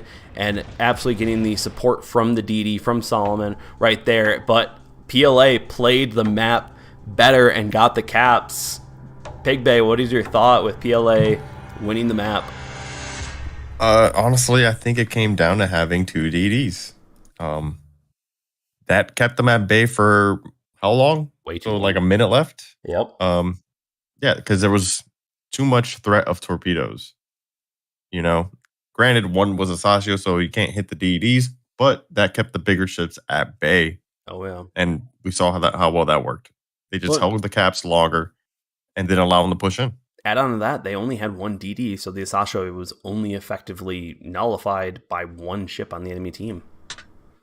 That's just, what are you going to do? And I think they did that on purpose. Once they're like, oh, hey, they're only going to run one DD.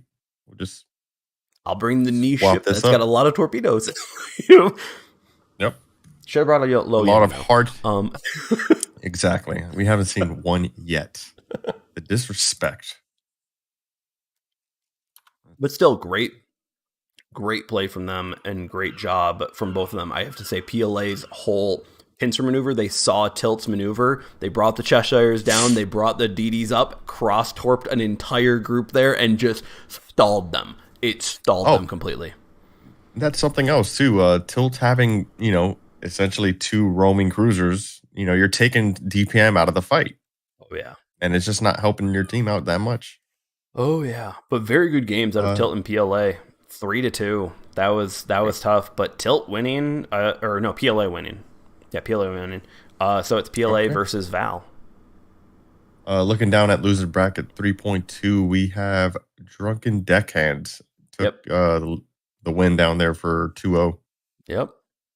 Nice job from them. And of course, we're still waiting for Grounded CVs versus Lost. And then we're just waiting for winners bracket finale, because of course now that's finished up, and we will be watching that. That'll be Haven, Big Race, Strait, Aurora, and Pacific Islands. Very kind of standard maps, but we do have an epicenter situation in there, so that could at least throw a little bit of loop in that problem.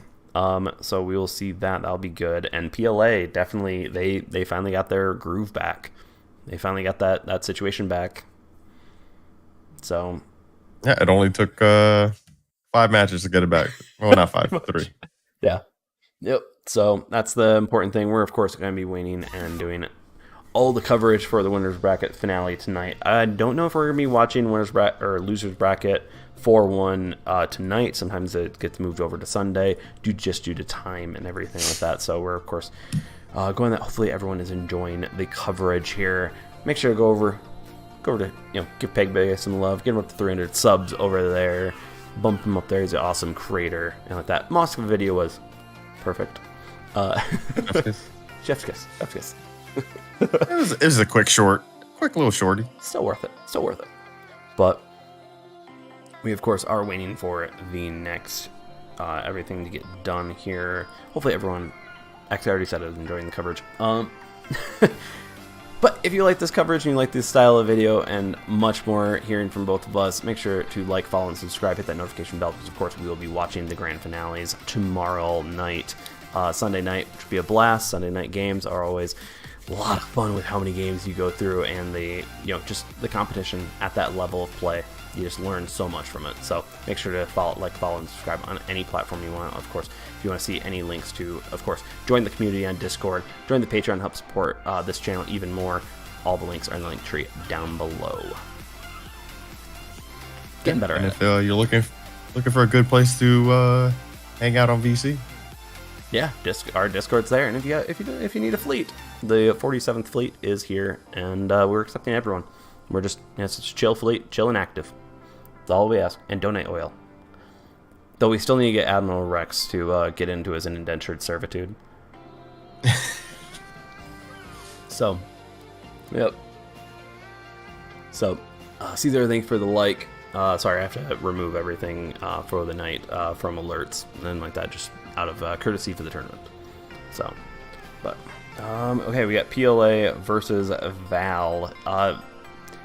I'm interested to see these two juggernauts because Val has definitely been playing a lot of fast ships. So are they going to be able to handle that turtle that PLA has basically almost perfected, in my opinion?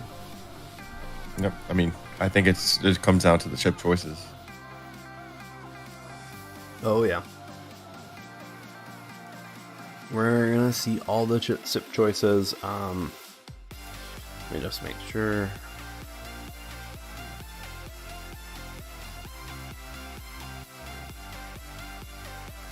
Let's see. Looks like 1080 is getting ready. It looks like there might have been an update on the Lost versus. So Tilt 4M is going up against Drunken Deckhands. Like that, Tilt, very strong competitors. Drunken Deckhands. We're gonna see if the underdogs can win there, but we're still waiting for Grounded CVs versus Lost to be applied. Yep, we are waiting on invite, but it seems like the group is potentially ready. So we will be going into the winners bracket final, so we can see exactly who will be playing in the grand finale tomorrow. Should be good. Should be good. And we are officially 86% done with the tournament. Ooh, getting close. Getting close. Getting close. Getting there. So,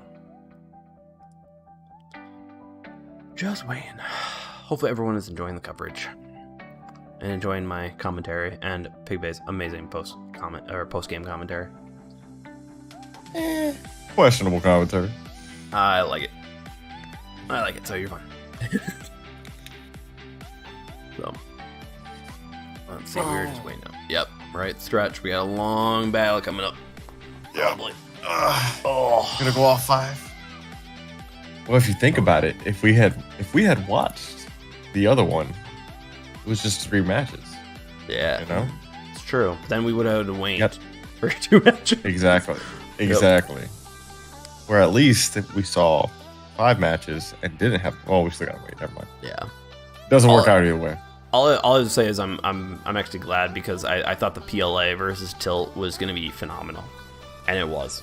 There was a lot of good play there. There was a lot of counter play, a lot of stuff to learn from for people to watch and learn. So you see, we are winning. You just got to remember this is not how your random battles are gonna work here. But if you like skirmishes, this is something to pay attention to. Oh yeah. Yep. So we're just waiting for the invite to pop up. Just waiting. And I think we're off. If I can click the right button. Yep. Let me invite you, Pig Bay. We are going in. So we are watching PLA United versus Val Fortam, basically. Val Tam 4. Just gonna call him Val. So, looks like the Gascon mains fix is coming back. Is this? Wait. Yeah, Tilt. I don't think this That's is Tilt. That's Tilt. Yeah. That's Tilt. Back out. Not today, sir. Not today. Back out. And of course, show off the amazing Yoshino. Who haven't bought the Thunderer yet. I'm still rocking the Loyang. Nice. Yeah, okay, so... Right. Okay, ADM is creating the room, so we'll be invited shortly. So, any ships that caught you off guard, Thane?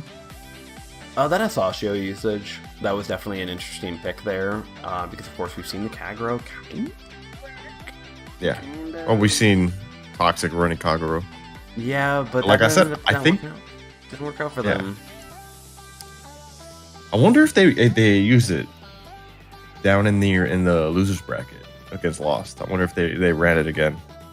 Yeah. Oh wait, I got something. What? Okay, I got it. Oh, you're in the room. Okay, perfect. Invite you when you get a chance. Yep. Yeah. Hopefully we got it. We're going in for the grand battle final. And with that, we're getting to the last little bit. Perfect. There you are. Got invited by Triple GGG as well. Let's go into the game and let's see what's going on. I hope you accepted mine though. I did accept yours. I did. Okay. I'm just making sure. I can go back and look. A little jelly? A little jelly? A little bit, yeah, a little bit jelly. Alright, we are seeing a Swally. Silly. Interesting. Don't sleep on it. Don't sleep on it. Still sleep on it. But we are seeing a champagne. That's a new one. Ooh. It's a damaging chip and it's accurate. It's accurate. It's not one that I would choose for this format. Nope. Is Milk gonna finally validate my opinion? Oh, what? To cow. Wait. But ADM's in Vermont, so we're still waiting. It's still pretty early in this. We do have the matches. A Monarch. Right now we have Haven, Big Ray, Strait, Aurora, and Pacific Islands. Haven, once again, this is going to be a very interesting pickup. We're going to exactly see how this goes and where everything plays out, because of this map, you can have a lot of invades, as Pig Bay has said in the past, but where is the lines going to be drawn? Let's see.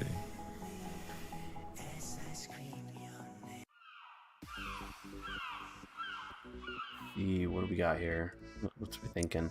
So, first time, I think, in the tournament, that at least on stream, we have 3 DDs. We do. One Wichita. Let's see if they stay this way, though, because we've got some... We've got that is true. Akba change out. Yeah, so... Okay, that makes sense. So Akba's a little better, but we got two, Oland, that's a pretty standard setup from Val, where PLA. Let's see exactly how they want to do this. I'd probably say keep on going with that Cheshire work. They were doing pretty good there. But we have some tier 10s. What's he doing in Vermont? And Moscow. There. So who knows? Jin. Is that a shot? Is that a shot for a certain video? Yeah, I was like, Jin, come on. There we go. Yep, so bringing back the Cheshire. Damn. I thought they could go with the... Like, how would be a perfect roamer in this position? Because it'd just be a DD that's roaming. And just that amount of torpedoes just... Yep. Yep. Yep, we are.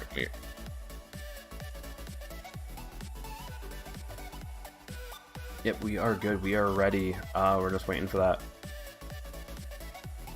I'll tell you, the amount of Olins we've been seeing. Olin's a pretty solid ship. Those torpedoes that reload quick, they do a lot of flooding and like that. It's just not a great tier 8, but at the same time, in this competitive play where you take advantage of all of its capabilities, it is. And pairing it with Cheshires, and I think we saw Monarch is still here. No. Monarch's still here? I don't think so. All right. But Pigbat, we'll see you after this match. Going over with post-game commentary. Hopefully everyone's ready. Grand Battles finale, PLA versus Val. So let's go into this. PLA is definitely showing off their strength of, pretty much just kind of turtling, and this map is great for that. But can Val break up that turtle? So let's go into this. We are watching over L4 with Val and like that. We are seeing a Gascon once again, but of course 2 Romas. That's a lot of power right there. Akava and Wichita down there, along with HQ with Oland.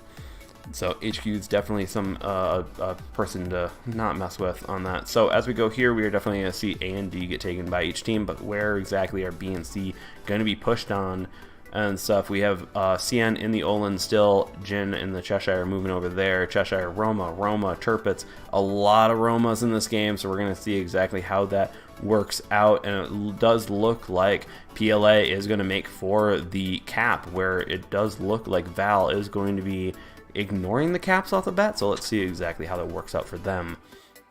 As we keep on going, we do see Chev moving into C and probably going to run into the PLA Oland right there, while CN is just dropping out torpedoes. This is, once again, this is the capability of the Oland. You just fire off your torpedoes, I think it's like 40-something seconds later, load them up again. So send them out that, where you got Jin holding up right here. I'm not exactly sure. I think they're waiting to spot more. That's what we're really waiting for. We've got the Akava and Wichita absolutely just sitting back while torpedoes are getting fired off at Triple GGG. We are seeing Roma Cheshire absolutely just sitting there nice and tight right there. Now this is exactly where Chev and also over here HQ should be in this area to break up this amount of firepower in one area, and Val has split up their ships, and that we're going to see exactly if they can counter it by surrounding the ships and making them try to split up fire. But PLA has definitely shown their capability of just focus firing and ignoring certain players. So let's see on this if they can utilize this turtle hard. Now, of course, what they're doing is they're putting this, they have that Cheshire right there, making those Romas disappear at times, making it a little harder, keeping them alive just a tad bit. And the Cheshire is, of course, setting off HE and keeping up that. We definitely do have an Oland up here from PLA, just trying to hold off these two. The Gascon showing its speed, just getting up there, trying to get around the situation. But we have seen PLA just turn all their guns and just annihilate stuff. So let's see if they do the exact same thing to the Gascon or who they decide to fire on. It does look like they are trying to go after Shiro right here. Taking out a Gascon is a key critical portion right here. But we do have the Akava right here with Black Queen taking on CN. It's very dangerous for your health there, Olin. I wouldn't do that, CN. While we do have Jin holding off and keeping that A, because of course we have a 2-2 cap right here. The cap points are incredibly close. And let me turn off music, make sure that that's fine. I'm a failure on that, but let's keep on watching.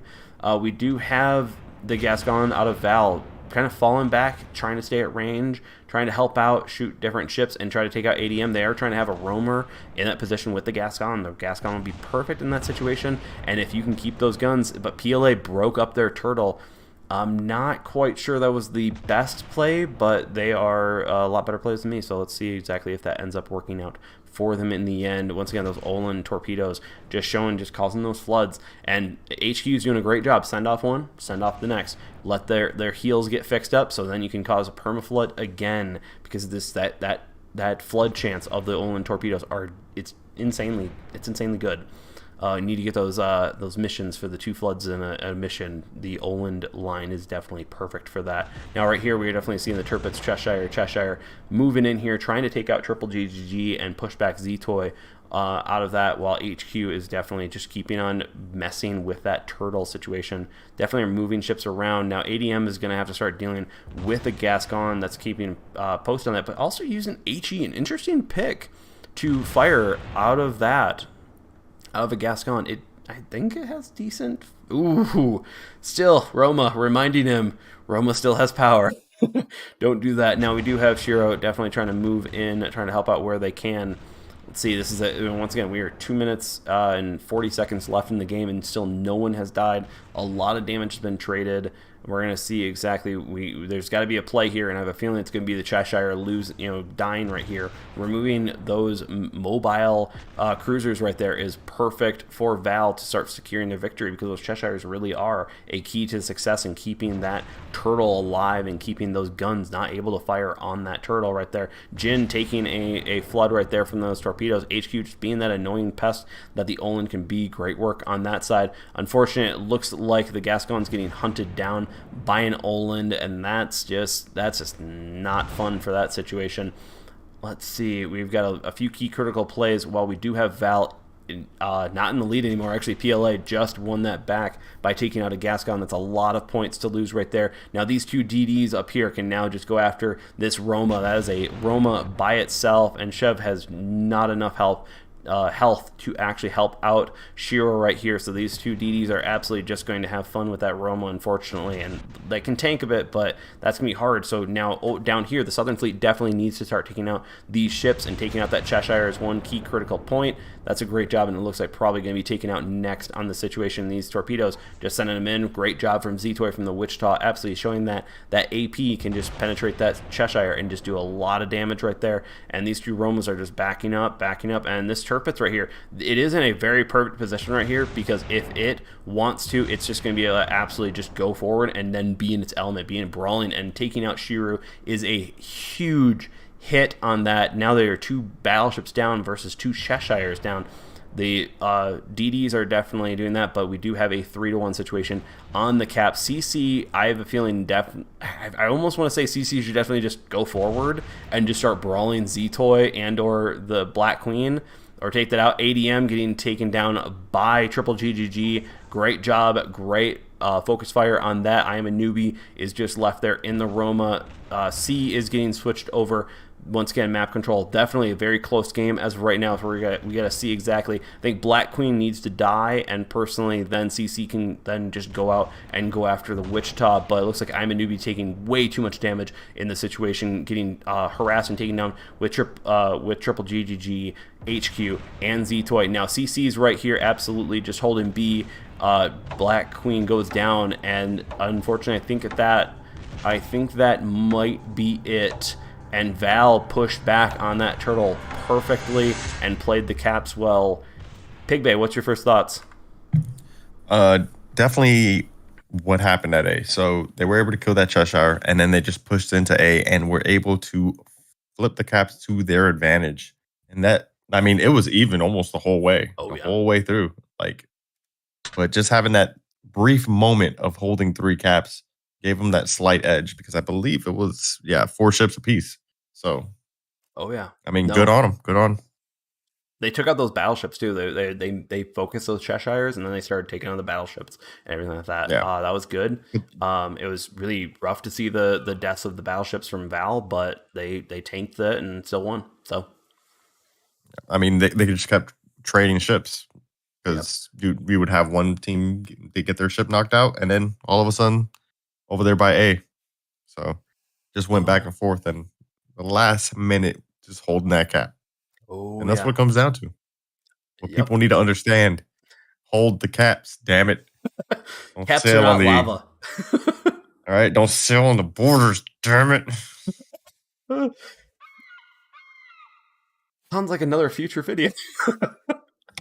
I mean, who hasn't made a video? I have like an old, like one of my early videos. It was like a TED talk of holding caps. Oh yeah. Every freaking content creator has come up with a video about capping, but it's still like a pandemic. I almost want to say I don't think I have, but I think everyone else has gotten it, so I'm like, why? Have you mentioned it on stream? Probably multiple times, if not dozens. All right, well, there you go. Yep. So we definitely have some shit. switch outs here. Shit. What? I forgot to ready up. Oh, they're flipping teams for big race. So we do have big race going on here. Really fun map overall. We've seen a lot of good plays here. We've seen flanking Black Gascons just absolutely decimated team. We've seen a Prince Eugen just own everything. So what's your first thoughts on this with the team setup? So let's see. Still missing 2 players, but to see the full setup. Yeah. But I mean, these are all ships that we've seen. Yeah. Roma, Cheshires, Olands, and the Turpits. Hey, Turpits is tanky. It's tanky. It does its thing. So yeah. Are we seeing the 3DD come out? Lightning, Olan. Here. It would be really important here. It'd be very powerful. Massachusetts. Interesting. That's what I would choose. How much is a Massachusetts? Massa. That what? 11? I can never keep track. 12. 12. Yeah. I almost say Vanguard be better, but we'll see if that stays. A Champagne being brought in. That's 11 points. That's a much better pick in my opinion, and you get to put an additional point somewhere else. So. Yeah. Although the Massa is tankier. Yeah, but the Champagne is faster. We've seen faster. Yep, we're going in. Big Bay, see in a few minutes. Let's go into this. We definitely have some change up here. Triple DD setup. Now, of course, Big Race, this is all about those caps. So this is a great pick. And, PLA, keeping with their setup. Just, hey, we know our setup. We know our ships. They're going to keep on going on that. Now, those Cheshires can absolutely wreak havoc on those DDs, so let's see exactly if those Cheshires can help bridge that gap and that placement where those Olans are going to have to really play 110% over here. As we look at PLA, of course, in their traditional setup right here, as they keep on moving, it does look like they are converging and going towards a B setup. Now, of course, with triple DDs, you play all the caps. Cap is your game, and that is your only thing that you do. We do have an Aquaba, a Champagne, which would be very interesting to see with triple GGG. We have seen the speed of these style of ships come into play and be very powerful, but let's see if this handles up against the brute strength of 2 Romas and a Turpits, along with the Gascon up here and another Olan. So they are definitely playing all 3 caps, but occasionally you're gonna see them get into cap, and it's just don't contest it. Just get the cap, pester it, get in, get out. If you end up getting the cap, awesome. If you don't, who cares? But we are definitely seeing PLA move up. This is a wall right here. You definitely have 1 Cheshire up in the north, ready and waiting to smoke up and capable and keep the Roma and Turpit safe right there, while you have Jin absolutely creating a screen right there, along with CN protecting the fleet right there. This is definitely a very much, hey, keep those main ships ready and keep them knowledgeable in the situation. Now down here we have Lit and Black Queen moving up right there, while Triple GGG sending out long range 6 shells at a time. Not a lot of shells, but they do a lot of citadels, so they can do a lot. So we'll see exactly how that handles out. And a Kansas right there. So HQ is definitely going to have to start contesting with CN. CN pushing up a little bit too much, but the accuracy once again of the Champagne showing right there, just absolutely whacking CN on that, and unfortunately taking out one of the torpedoes of the Olin, which is going to cripple their damage for a little bit. So let's see exactly how this continues to play out. They have C, and they were about to take B, I don't know if Jin should try to. Let's moving in on that with the lightning. Great play on that, but let's see if the Cheshire and everything can work on that. We do have, looks to be a nice little spread of torpedoes. Great play on that, just trying to hit everything with ADM. This entire fleet, sometimes it's basically you can't miss, just send them out and, you know, wait for someone to run into them. Great play. We definitely do have the main portion of PLA's fleet at C mixed with a little bit of B, but they do not have B, those triple DDs showing their strength up here. Chev getting pushed out by the Oland up here, and probably also Melk in the Cheshire. So let's see exactly if they're going to try to push for B. It looks like they are pulling back a little bit, have taken a good bit of damage, but triple GGG in the Champagne has taken a lot. Put that Kansas in front of it, give it that capability of staying alive. Black Queen has been engaging up against. It looks like they're trying to take on the Roma, trying to take out I Am a Newbie on that position. Taking out a Roma is a lot of key critical power on that, so definitely a good play. But I Am a Newbie's just running away. Just, you know, get away from them. And with the placement that Val has right now, it's all spread out. They're not all able to focus their fire, but PLA can. So let's keep on doing this. Does look like some good torpedoes from the Lightning right there. Hit and Melt, taking a good bit, but they are moving on B, using the Tirpitz' strength, putting those Cheshires there, absolutely being able to keep everyone alive, keep themselves alive, and go in and potentially take a cap, because right now they are losing on cap on that, where Val has the lead with nearly double the points. As we keep on moving, I'm a Newbie's healing up. The Oland over here is taking a little bit too much damage from Chev up here, so that is a bit of a problem. But of course, now they are tightened up. They are putting up smoke right there. They have now decided they are taking B, and you know, they're just doing that. But of course, Air of Denial Torps right here just getting sent out by HQ. Great play on that. If you're all gonna bundle up, don't tell me. I'm just gonna hit you. So great use of those DDs. Those DDs are definitely enjoying and playing their game of just sending out and making sure that no one can stay straight, or no one can stay not moving and not focusing on surviving rather than shooting right here. We are seeing, unfortunately, Gascon gets taken down by a Roma. That's a pretty hefty loss right there, and PLA is now taking the lead on points. CN screening the main fleet right here. Definitely CN needs to be there, especially with the amount of DDs here. They need to keep a screen in front in order to make sure that their ships can focus firing rather than focus on dodging and keeping track of torpedo reloads and everything. With this, we are seeing Chev and the Oland up here. These two are definitely, this is a bit of a problem, but let's see if those torpedoes can actually take that hit right there. But turned out at the wrong point right there, taking two. Great job. Still Chev taking down the Oland. That's gonna hurt a lot, because now you have 3 DDs versus 1. That's a CN's got to definitely now start operating at 120 to 130% right there, and those Cheshires got to make up that loss right there. But they need to start removing ships, and that Kansas taking a good amount of hits right there. As we keep on looking, it seems like Champagne's basically been pushed out of the match right here, which is unfortunate, but the Akava showing its strength and its capability of those fires, so we'll see exactly how well that works out. In that Kansas has been taken down by the Roma. That's a definite heavy hit. Once again, PLA is focused on just keeping these 2 caps and winning and getting those kills and targeting.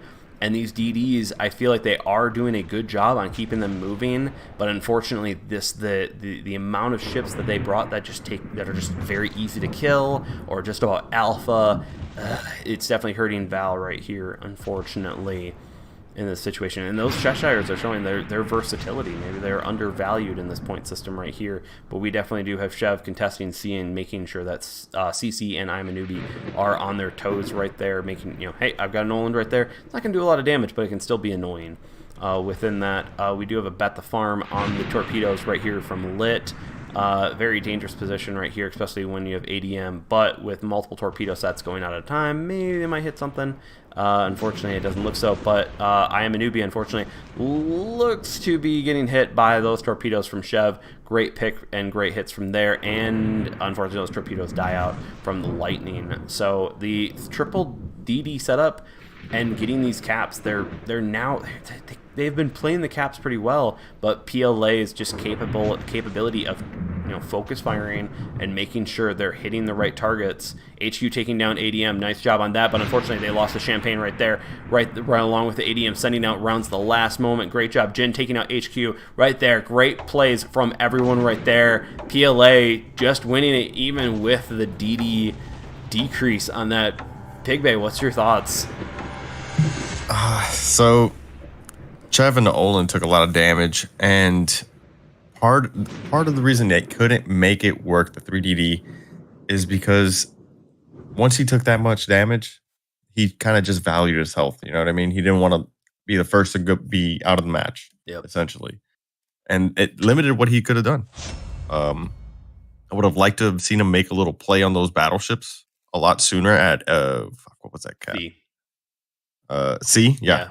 Over there at C. Maybe just flanking and stealth torping, just doing that. But then again, you had an Olin sitting there. And honestly, PLA just played it better. That's what it came down to. They got they're showing that double Roma setup is in even the Turpits. It's just that health and that damage output from those, especially against Gascons and Champagnes. You're not going to hold up. Yeah, they're not going to hold up.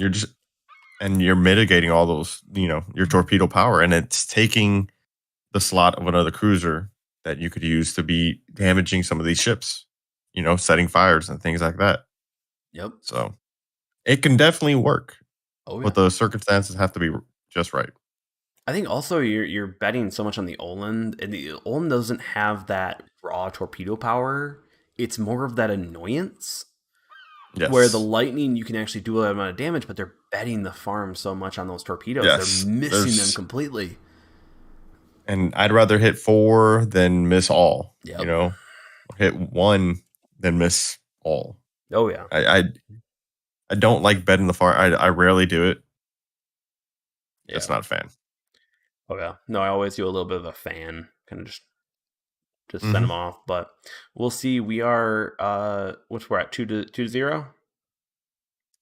Right?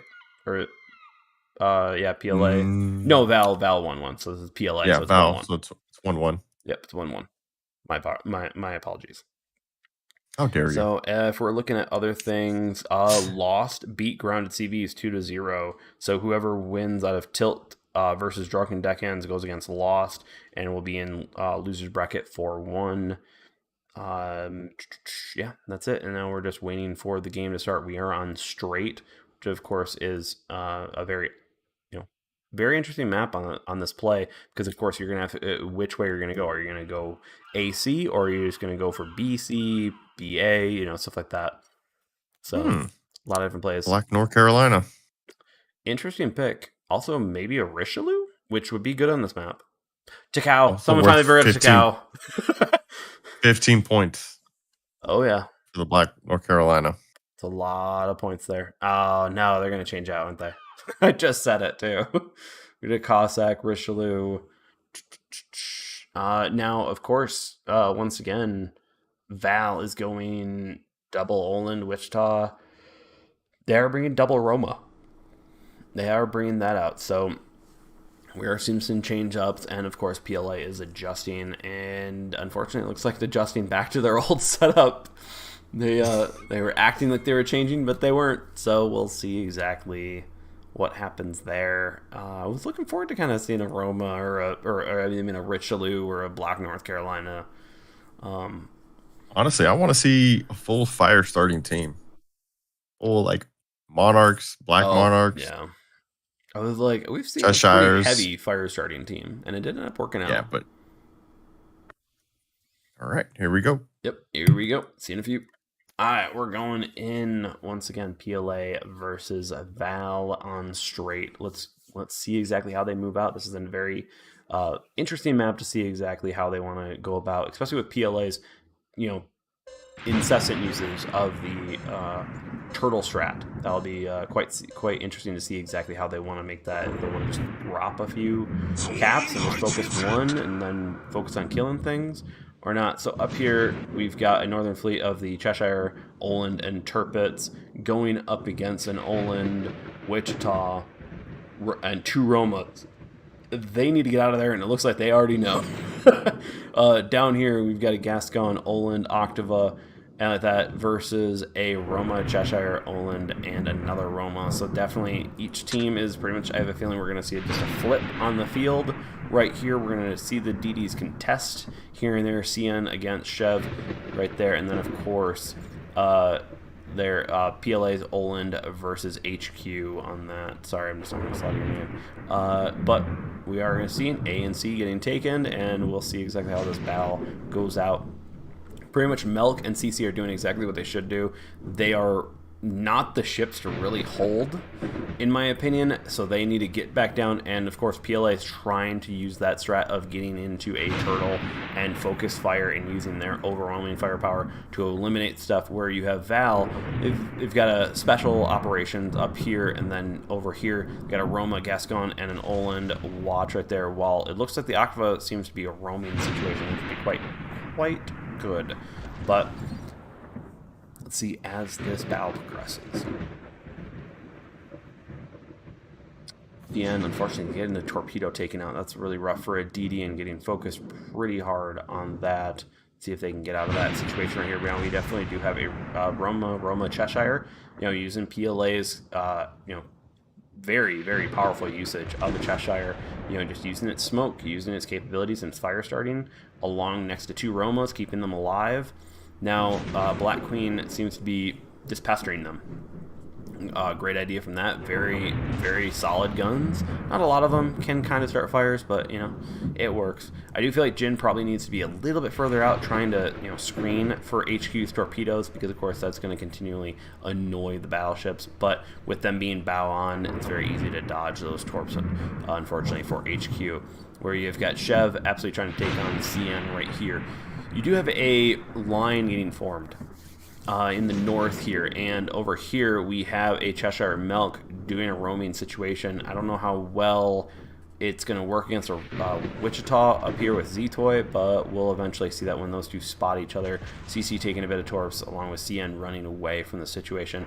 Black Queen just smoking up, being a pester, just absolutely starting fires on ADM, which of course is going to slowly burn down that Roma. It's tanky, but it's not that incredibly powerful in terms of handling too much fires, and they really need to remove Black Queen from that south area. But of course, we're going to see if the PLAs can get their targeting well, because of course everyone's health are pretty well good. ADM's taking a lot of hits, so Val's definitely trying to take out those Romas, take out those key sources of damage, and if so, that's going to be a very powerful hit to that. While ADM is trying to run away, unfortunately you got Black Queen right here just straight up just pestering, and once a few more fires hit and keep on getting damage on there, that could be really deadly for that team and a very big loss for PLA.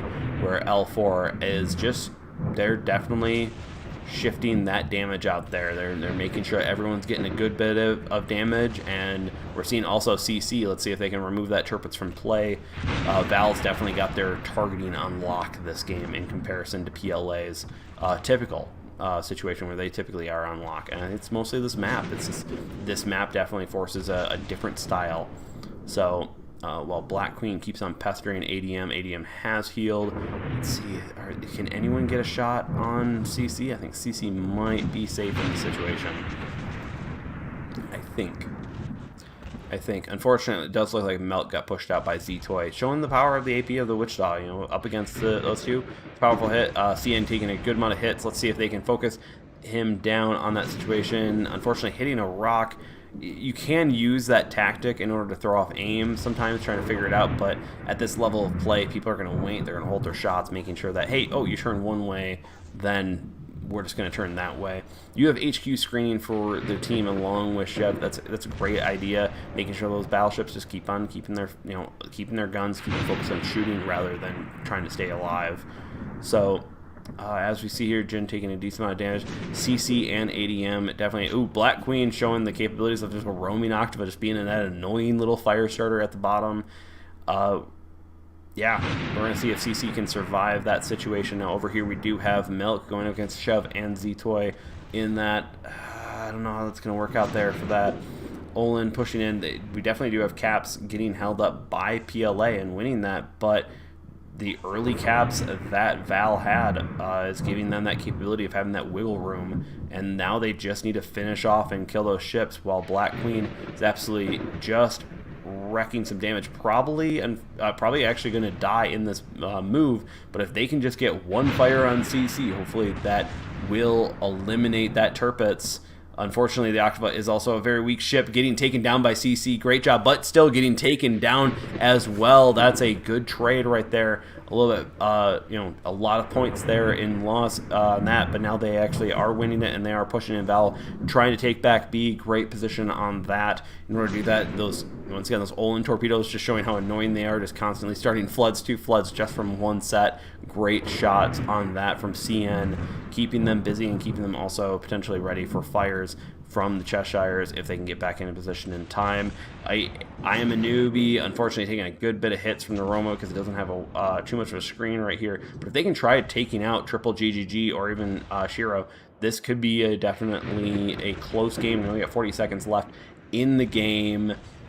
Oh man, they have to do a power play. Unfortunately, they had just lost. I am a newbie going down with Val in the lead right now, taking out CN as well. Wow, at the last moment, just PLA was not capable of focus firing enough as they normally do, and Val's was able to constantly keep on shuffling people out. But we still have 16 seconds left in the game. I don't think they're gonna be able to kill anyone else, unfortunately. I don't think so. Pigbay, what is your thoughts on that game? I mean, the caps just flip flop back and forth.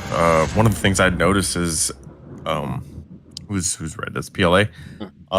They really didn't push their cruisers into middle to help keep the DDs out, but they still ended up winning because they were able to focus those ships that decided to flank and whatnot. So like that Cheshire that was north focused on Wichita was focusing on him. The Ochakov was focusing on that Turpitz, which started with that Roma, but ended up securing the kill on that Roma, which not the Roma, the Turpitz, which was a great trade. Oh yeah, because it's battleships are what 100? 80? No, is it 100 points? I thought it was 100. No, because like I can never CVs remember. are like 90 or 80. No, that's true. Yeah, maybe. Anywho, it's more. It's more than a cruiser. It's more than a cruiser. So good trade there. Oh yeah. Ready up. Yep. We are now going on to the fourth match in this with Aurora.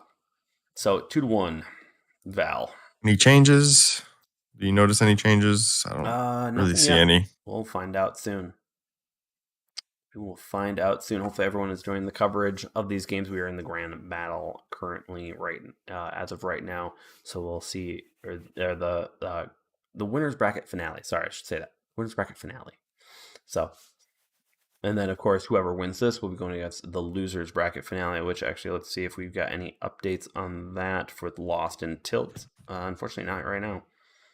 So we are still waiting for more games to appear, and I think they have to switch up.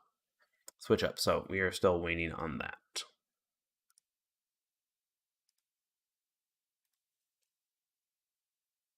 So tomorrow, are we going to be watching the losers bracket 4.1? I have a feeling. Yeah, typically losers bracket 4-1, and then we'll be watching the grand finale. Mm-hmm. Yeah. So, which actually, that's not a bad idea to ask. Just quickly,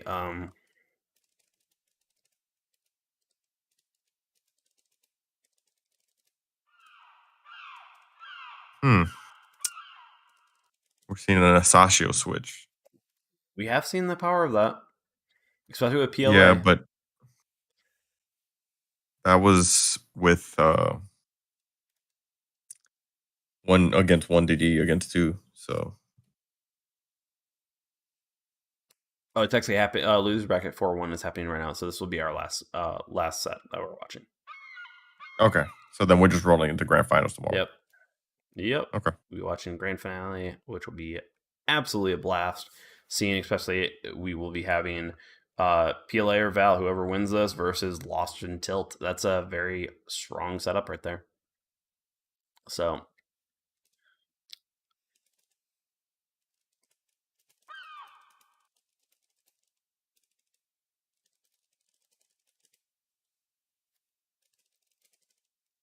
We're just Oh, waiting all for a right. switch up. Let's see. We have Okay. Aurora being played. We have seen a lot of good plays on this, and also a lot of weird plays. So let's see exactly how that works out in this All right. position. I'm just waiting No for a Asashio. clarification. No Sashio. 2 Olins. We almost had a Massachusetts, but we got Roma's popping up again. I think everyone's just staying Yeah. their way, which they, of course, I think both of them have played Aurora multiple times, and they've done this same thing. So we're going in Pig Bay C on the flip side. Looking forward to the post game analysis from Pig Bay. Make sure to give him some love. Get him up to 300 if he hasn't already. So let's go into this. So of course, pretty much they went back to their normal setup. So let's see. Perfect. Let's go in and let's see if Val can secure this.